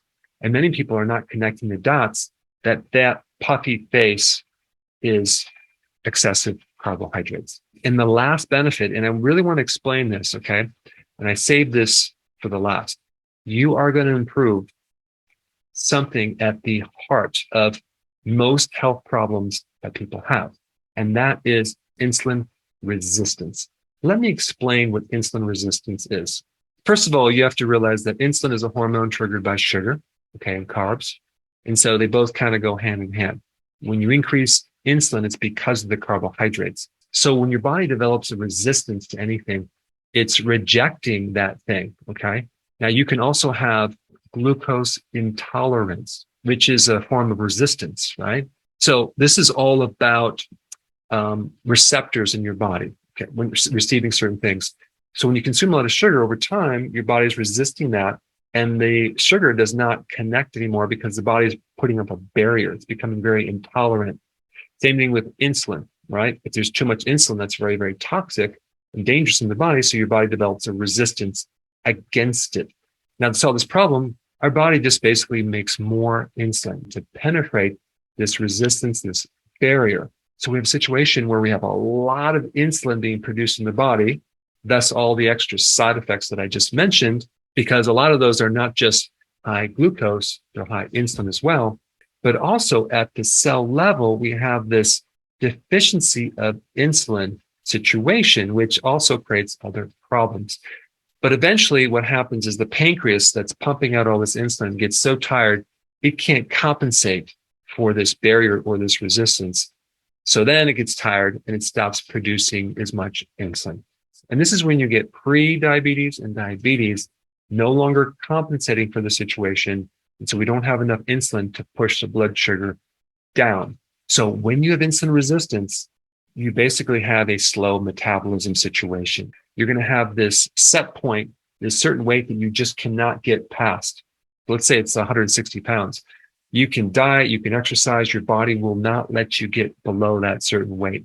And this insulin is needed for other things like the absorption of potassium, the absorption of magnesium, the absorption of vitamin B1, the absorption of calcium, and many other nutrients, like even vitamin D. So by cutting out sugar, you improve insulin resistance and you increase your absorption of all these nutrients, including amino acids, to build proteins. So if you had atrophy before that looks like cellulite on your legs or your butt, all of a sudden that starts improving. You get more muscle and you get a better body shape. Getting rid of this insulin resistance problem helps fatty liver. It helps decrease your risk for heart disease, a stroke, and even cancer. So before you add more time to think about if you should do this, I think you should start immediately. So today we're going to talk about the absolute worst sugar alcohol. Now, the first thing you need to know is that sugar alcohols are not alcohol. It has nothing to do with alcohol. So that's one thing. They're basically low-calorie sweeteners that don't get totally absorbed. There's something called the glycemic index, which basically is things that you consume that spike the blood sugar. The higher on the scale, the worse the spike in blood sugar. The lower on the scale, the less the effect on blood sugars, okay? So we want a zero effect, if possible, on the glycemic index as being a good sweetener. Erythritol will give you a zero effect, okay? So it does not spike your blood sugars at all. Some people have a lot of bloating. Sometimes people don't like this because it's very cold. It gives a really cold sensation, but it's used in a lot of different things, okay? Xylitol is 13, so that's pretty low. That's the one I like. So it's not zero. It has a slight effect. If you're having just a small amount, it's going to be okay, but just make sure that anytime you're doing these, it's a organic or non-GMO product. Sorbitol is 9. That's pretty low. Isomalt, 9. Lactitol, 6. And mannitol is 0. Certain doctors use this for glaucoma. They will inject you to actually help intracranial pressure as well. I don't actually recommend this one, even though it's 0. But the worst one is maltitol. It has a glycemic index of 52. I mean, table sugar is 62 or 63. So this is crazy high. So this is going to spike your blood sugars big time. So maltitol is the one that you want to avoid. And also there's a bunch of other ones that I didn't list as well, but I'm just kind of giving the basic ones. And of course, I'm assuming you already know to avoid the artificial sweeteners like aspartame, which comes as equal or NutraSweet, or saccharin, which is sweet and low, or sucralose, which is Splenda. So I'm assuming you already know that these are not very good. They create problems with your microbiome, your microbes, your friendly bacteria in your gut. They create fluid retention. They're linked to insulin resistance, a lot of other issues. Stevia is a really good sweetener. Monk fruit is good. Inulin is a fiber. A lot of people are using that. Sometimes you might get too bloated if you have too much. So it's always a balance of trying to find a sweetener that is very similar to sugar, that doesn't have an aftertaste, okay, that doesn't affect the blood sugars, but then doesn't give you the bloating, the gas, and the diarrhea. So different people react differently with different sweeteners. So you just have to test it out and see what works good for you. All right, well, thank you so much for watching. That's that video. He pretty much breaks down what happened if you stop eating sugar for 2 weeks.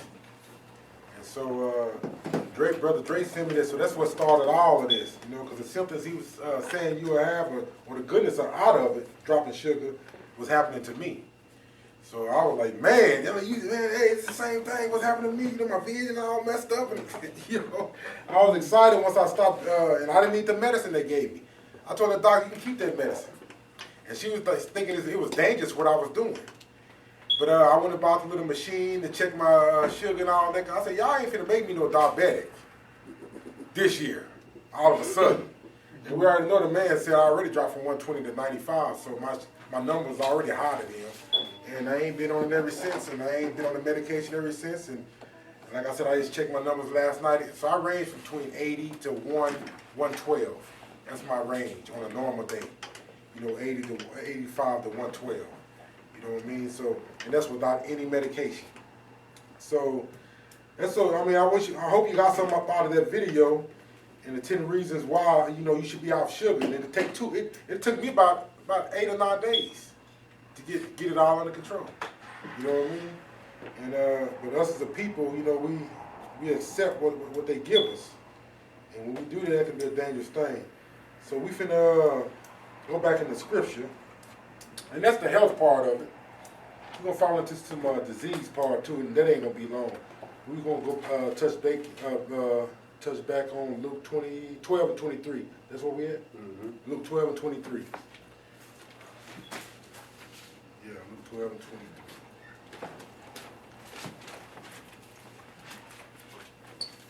Yeah, Brother Dre sent me that video, and I was like, what? Sugar doing all this? Then I found that the video, Secret of the Sugar, how they came up in them limousines, and it was like they was higher than the Food and Drug Administration. Them boys pushing like gangsters up there on that sugar. You know what I mean? Wow. Okay, Luke 12 and 23. Give everybody time to get there. Get back into the book. Go ahead, Brother Matt. The life is more than meat, and the body is more than raiment. The Lord said the life is more than meat, and the body is more than clothes, pretty much what he's saying. Go ahead. Verse 24? I have the one verse? Yeah. Okay, yeah, I just want to show you that the Lord said life is more than food and clothes. And we're going to go to Philippians 3. It's real quick. Just a couple of one-hitter quitters. This one got a couple of verses. The Lord said life is more than meat and clothes. So you got to get... Now we're going to get to the serious part of this, ain't we? You know what I mean? Philippians 3. And I got 19, but we're going to pick it up at 17. Then we'll read down to 19. Go ahead, bro. Brethren, be followers together of me, and mark them which walk, so as ye have us for an example. So when you got kids, you're going to walk in an example. So you teach it like the Lord said about me, teach your kids. So now you're walking in an example. So now your whole household know about, oh no, we don't play that sugar stuff here. We educated here. You know, we keep the Lord's Sabbath day here. We do a lot of things here the average house don't do. So that's you want to walk in an example. You know what I mean? Go ahead. For many walk of whom I have told you often, and now tell you even weeping, that they are the enemies of the cross of Christ. Yeah, but they're the enemies of the cross of Christ. Go ahead. Whose end is destruction. Yeah. Whose God is their belly. God is their what? Their belly. Their bellies, right? Whose glory is in their shame, who mind earthly things. They gotta have that earthly thing. They ain't about you. Hey, it's all about the money, the food, the clothes. You know what I mean? Right. And we ain't worried about the God of Abraham, Isaac, and Jacob. You know, the Lord said He gonna discover. And that Ezekiel, when we first opened up in Ezekiel 13, He gonna discover them, and their walls gonna come down, and their untempered mortar ain't bound. It ain't strong enough to hold. And He gonna reveal their secrets. All right. With that being said, we're gonna go to 2 Corinthians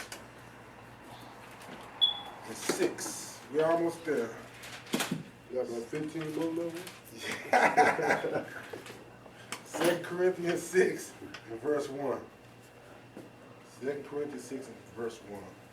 Because, you know, when you're walking around here, you can't blame the church. You know what I mean? That's why I was telling you when you grab the jacket going outside. You know, Lord going to take care of me. You know, because you got some people that's like that. You know, Lord will take care of me. I don't need no jacket. I can walk through Antarctica by myself without no jacket. Next thing you know, you froze at the other end of the hill with a whooping cough or whatever you call them coughs. You know what I mean? So you don't blame the ministry when you come in. You know what I mean?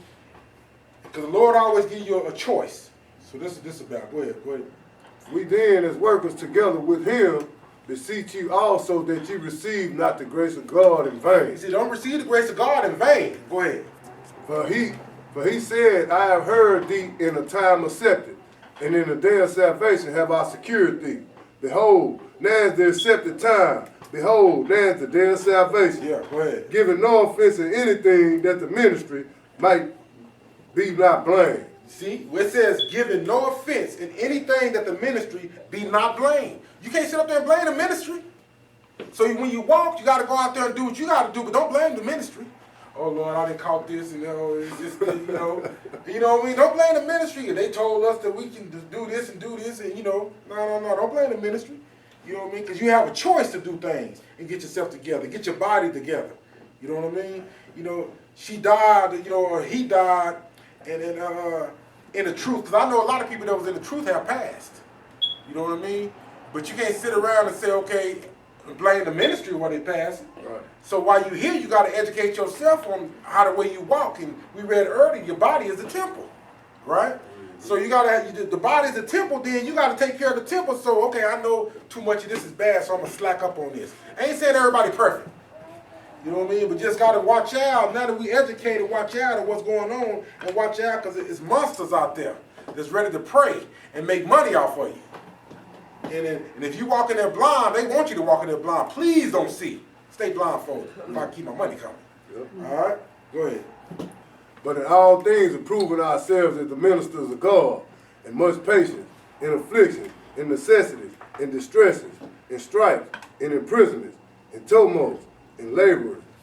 And he said in necessities, didn't he? Mm-hmm. On the things you choose, on everything you're going to do in your life, right? Go ahead. In laborers, in watchings, in fastings, by pureness, by knowledge, by long-suffering, by kindness, by the Holy Ghost, by love unfeigned, by the word of truth, by the power of God, by the arm of righteousness, on the right hand and on the left, by honor and dishonor, by evil report and good report, as deceivers and yet true, as unknown and yet well known, as dying and behold we live, as chastened and not killed, as sorrowful yet always rejoicing, as poor yet making many rich, as having nothing and yet possessing all things. Man, I love that. Yeah. He broke down everything you need. Yeah. I mean, dishonor, to evil report, to good report, to deceivers, to being true, you know what I mean, to chasing and not kill, he just covered everything. So what it pretty much is what we're going to read in that Revelation 22, ain't it? Mm-hmm. He that is righteous, let him be righteous still. He that is filthy, let him be filthy still, ain't it? So that's pretty much what he covered. Plenty of room to make choices. And so don't just say the ministry did it. Right. Don't blame me. You know what I mean? Okay, using the truth, but you sit up there and ate 5 pots of oxtails without trimming off the fat. What you gonna do? Blame the Lord? You know what I mean? Don't blame the ministry. I mean, I know you was eating clean, but you know you should have trimmed that fat off there. You know what I mean? And you can't have that day in and day out. And then you need to check that sugar label on the back too. That's why your diabetes perking up. You know, these are things we need to do as a people. So that's why he went over all this. But in 3, he says, giving no offense to anything that the ministry be not blamed. Don't come blaming your God. You know what I mean? I know you was eating clean. And woe to them that's eating unclean. that's another thing they gotta face. You know what I mean? All right, so now with that being said, Deuteronomy. Now the reason why I want to touch on this, we're almost to the end of this lesson. We got one more video. Is because we are up under the curses as a people. But the Lord said, I'll be a sanctuary wherever I lead thee. So wherever I take you, I'll be a sanctuary to you. So that's what we hear now, ain't we? That's why we here. We in our sanctuary. This is the Lord's house. And then on the brothers, Dre sent that to me, man, motivated me to do the lessons, and I did the research, and I testified. So, now I can share with you what it is, what's going on in our houses, in our kitchens. But this incident that's happening now, 28 with this video, is the reason why we're scared to go to the doctor. And what they did to our people in the past. That's why I'm finna bring you this disease up. We all heard of the Tuskegee, right? And you being older, you know about the Tuskegee and syphilis study. So now that's why we kind of hesitant on going to the doctor. To go see that doctor, say come see me, 95 120. You know what I mean? We kind of hesitant on going to you because this stuff right here, this is the disease part. But I'm going to show you why, what's going to happen in Deuteronomy 28. And you didn't heard this 100 times. And but we finna go read a little of the curses. And I want to bring this to you because don't forget, we know about the sugar content and stuff and whatnot. And the Lord said your body is a temple. But at the beginning, when he got scattered on all four corners of the earth, we was under the curses. And we got to remember, he said, I'll be a sanctuary wherever I lead thee. So if you're a sanctuary now, I got to get up and get my household together. Now, I got to see what I'm eating, for my temple. You know what I mean? But at this point right here, this is straight up curse. What happened to Tuskegee? You know what I mean? So, get the Deuteronomy.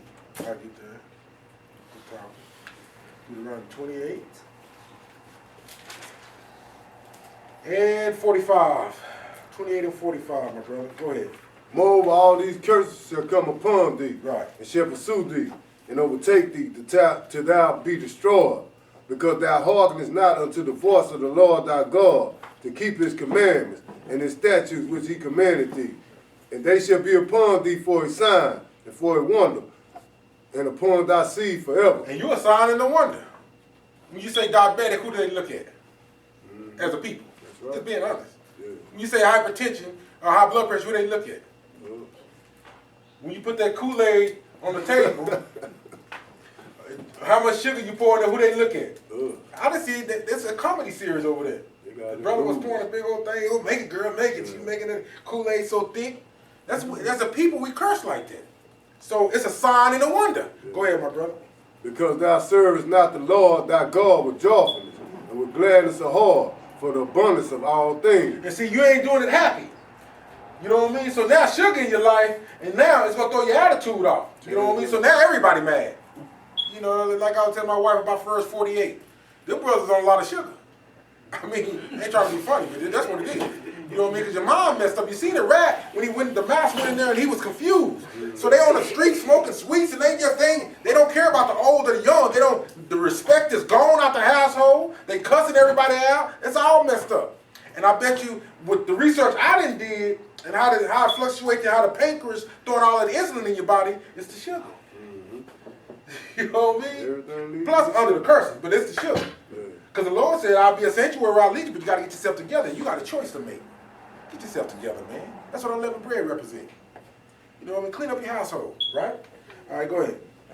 Therefore shalt thou serve thy enemies, which the Lord shall send against thee, in hunger, in thirst, and in nakedness. And what? In hunger, thirst, and nakedness. Yep. So now you go to the grocery store and not knowing what you're buying. But thank the Lord for giving us knowledge and understanding that we can look at things more broad. Now we care about stuff. I don't care about this. Just give me the stuff. Let me eat it. You know, now we care. Because the truth is in us. You know what I mean? Now we're more humble. Now, be swift to hear, slow to speak, and slow to wrath. So now, when I hear you, I'm really listening to you instead of just, okay, yeah, wait until you get through talking. I'm humble now. So now I can figure out other things that was around me that I didn't know that was around me. That they was walking on me. Go ahead. And in want of all things, yeah, he shall put a yoke of iron upon thy neck until he have destroyed thee. The Lord shall bring a nation against thee from far. And that's what he did. Go ahead. From the end of the earth, as swift as the eagle fly, the nation whose tongue thou shalt not understand. Yeah. A nation of fierce countenance, which shall not regard the person of the old, nor show favor to the young. They ain't gonna show no favor to the young. They pumping your infants up with everything. This ain't all about the sugar. It's about other things that's attacking everything. About their money, about the greed they do. Sugar just one subject, you know what I mean? And so we finna go into another subject that they doing now, but we finna skip to what? 58, or you read 50 already? 58. 58. We're gonna skip to 58. Go ahead, my brother. If thou wilt not observe to do all the words of this law, but see, we failed to do it, so go ahead. That are written in this book, that thou mayest fear this glorious and fearful name, the Lord thy God. The Lord will make thy plagues wonderful. He said, make them wonderful. Go ahead. In the plagues of thy seed, even great plagues, and of long continuance, and sore sicknesses, and long continuance. They said diabetes is hereditary for the black man. It's hereditary. So it's hypertension. You just, it's just in your blood over all the years of what was happening to you. You know what I mean? So now we got the knowledge to stop that little plan.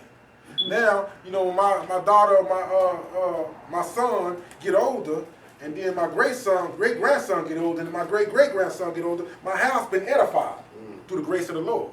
You understand? Go ahead. Moreover, he will bring upon thee all the diseases of Egypt, which thou was afraid of, and they shall cleave unto thee. Also every sickness and every plague which is not written in the book of Lord this said they law. ain't even written in the book. You gonna get them. Go ahead. Then will the Lord bring upon thee until thou be destroyed. And not destroyed as just killed off the earth, but destroyed as a people. Destroyed as a nation. Nobody ain't gonna regard you. You the tail and not the head. Everywhere we go. Yeah, everywhere we go. So now on top of that, that's 61, you read all that? I want to show, the reason why I read Deuteronomy 28, because now I want to show you some curses. Now we're in the disease part of it. We was in the health of the untempered mortar. So they always got a plan for man. So that's why I call untempered mortar revealed through health and disease. So now, we showed you the health part. We got one video here. Ain't gonna last long. We got 2 more verses. Then we're gonna get on with the baptism. But this is the Tuskegee, and a lot of people, that younger people that don't know nothing about Tuskegee, it was an experiment. You know what I mean? That they put up on us as a people. So we're going to check this out real fast. And that's why we read the curses first. Deuteronomy 28. What the United States government did was shameful, and I am sorry. We have no idea how many wives, girlfriends, children inherited the disease and also died or were forever crippled by its effects. For 40 years, the U.S. government-operated public health service conducted what was known as the Tuskegee Syphilis Study, one of the darkest chapters in American history. Now, over 40 years after the study ended, we still don't know, and might never know, the full extent of its effects. And the study might have continued if not for a 1972 article from Associated Press reporter Jean Heller. Everyone who knew about this, to my way of thinking, everyone who knew about this and didn't blow the whistle, that didn't shout to high heaven, "This is wrong," is culpable. Syphilis was considered a national health crisis in the early 20th century. You don't know a thing about syphilis, except that you've got it. And many doctors at the time thought syphilis and other medical complications were affected by race. To study the disease, researchers found a population of poor, black, syphilitic sharecroppers in and around Tuskegee, Alabama during the Great Depression. Nearly 400 of the participants had syphilis, while another 200, the control group, did not. In the end, as many as 100 men died from complications related to untreated syphilis, and the message was very clear. Black deaths mattered. Medical doctors deliberately let them die, wanted them to die for what they could discover from their bodies later. How old were you when you first learned about the Tuskegee study? 23. The day you published this story, the day the story was published, did you know what was getting ready to happen? Yeah. I knew it would be explosive. After the story broke, and there was this incredible public outcry, Senator Kennedy had held very, very public congressional hearings on this. If they had been white, your public health service would never have agreed to do this study in the first place. They wouldn't have dared. The study and the aftermath are well documented in films and books, but there are still things we might never know, and for Heller, that goes back to the very beginning. I still have not heard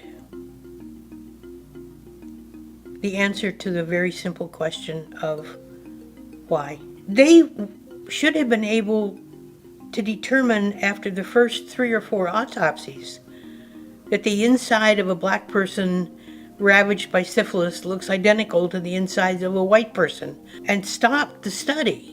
Beyond that, Heller believes there's no way to know just how many people were directly or adjacently affected by the study or its disclosure. Survivors, victims of the study, and their families did win a $10 million settlement from the US government, and the study's disclosure led to modern medical ethics procedures. But Heller says more than 40 years later, there's still at least one lesson to be learned from the Tuskegee syphilis study. Those of us who recognize that this country has got so far to go, never quit fighting. On top of that message now, you got our people scared now. So, like the doctor was talking about 120 to 95, I got to think about what you finna put in my arm. Because, see, he fooled them, didn't he? Come on in, you get the health insurance. Let's come on in and sit down. We're finna give you this shot.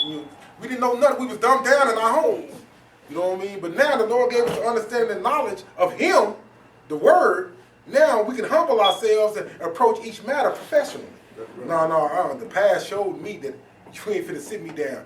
The past showed me that your sugar diabetes numbers ain't right.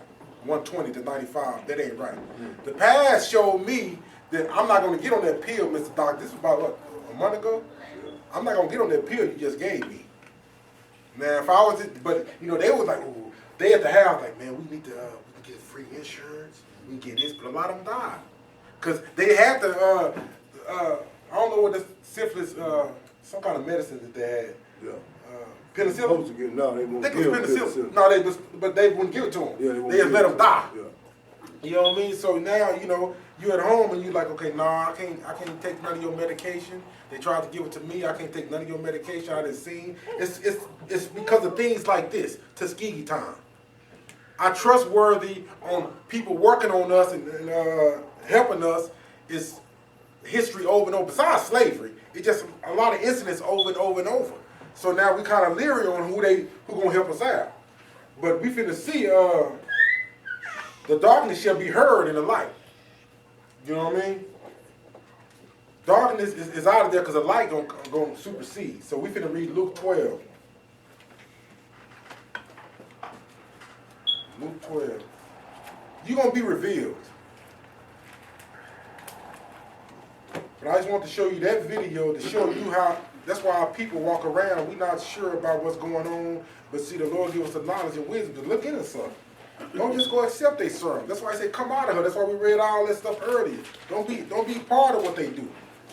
At least give yourself a chance. Because they want you to stay dumbed down. Because they're going to take you out. One form, fashion, or another. They're going to take you out. Luke 12, verse 1. Go ahead, my brother.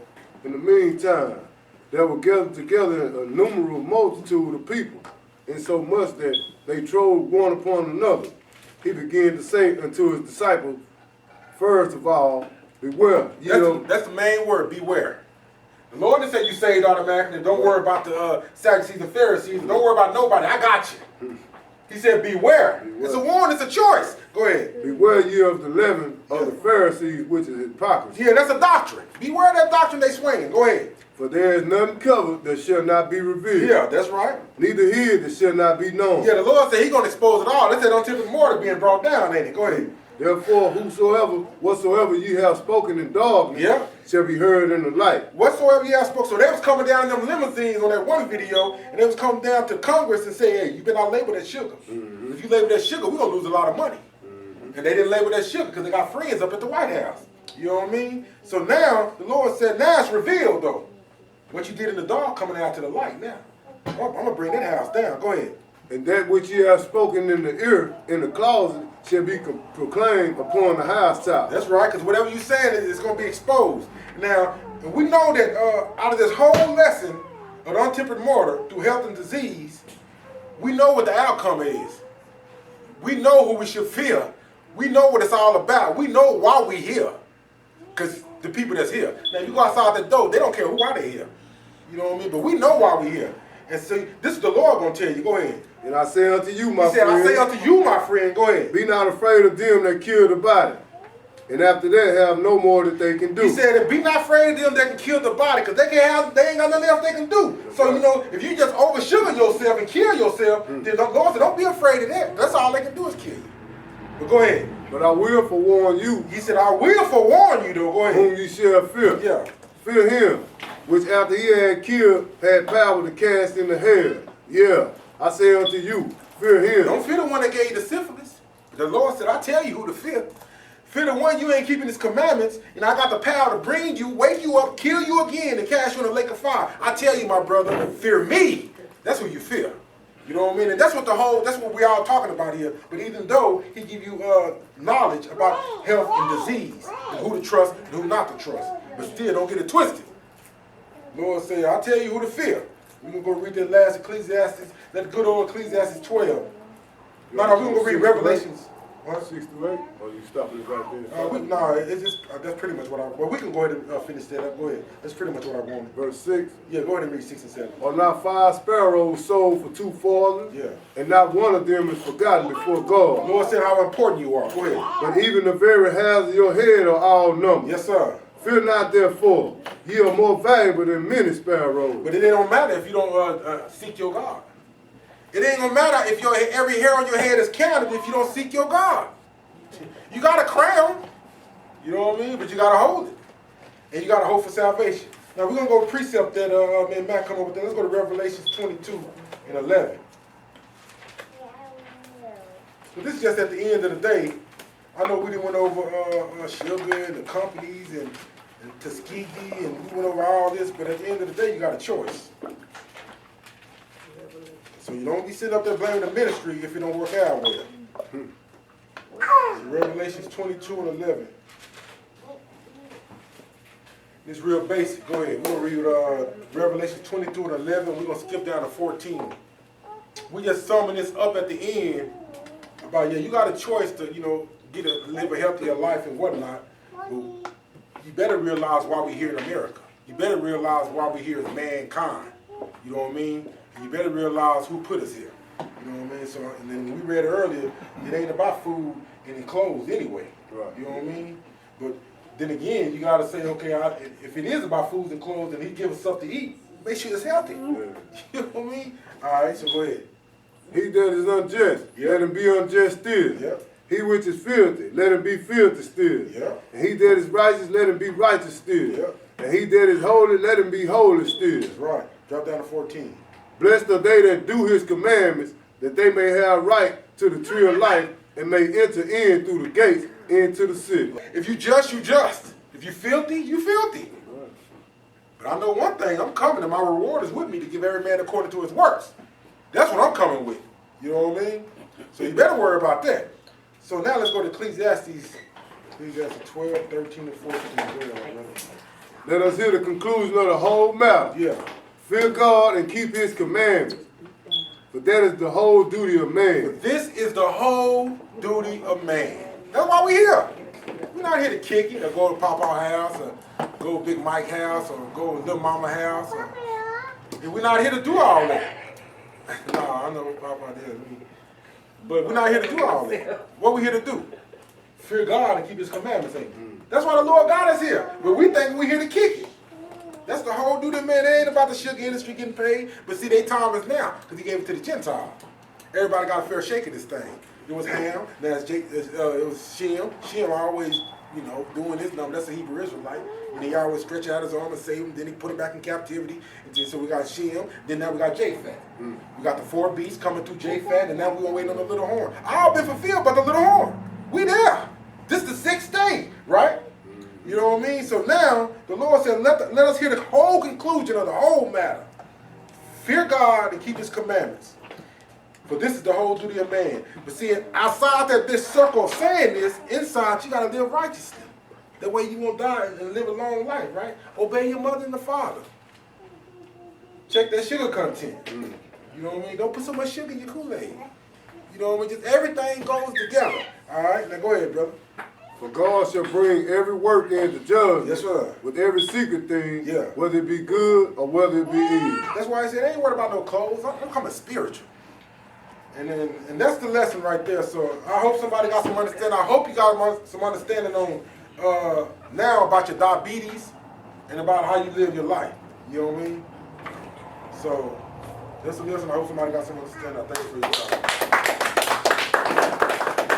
And right after, we're not going to eat, right? We're not going to eat. We're going to go change because I don't want nobody to, food be everywhere. We're trying to do a baptism. So we're just going to just knock it all out. So once we Brother Matt close out, we have Brother Thomas and his son, senior and junior, and me and Matt, we'll go get dressed, switched out, and then we're going to start the baptism. We're going to do the baptism, then we can all eat after the baptism. You know what I mean? Sound like a plan? Mm-hmm. All right. Everybody stand there. You ready? Oh, you ready.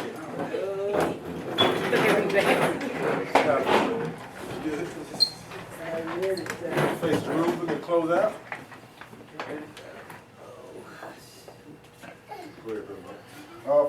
which art in heaven. Hallowed be thy name. Thy kingdom come. Thy will be done on earth as it is in heaven. Give us this day our daily bread. And forgive us our debts as we forgive our debtors. And lead us not into temptation, but deliver us from evil.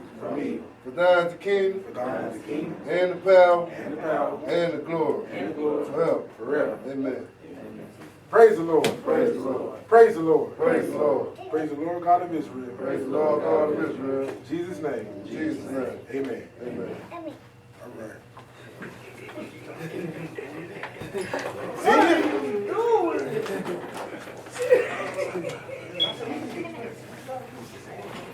See you.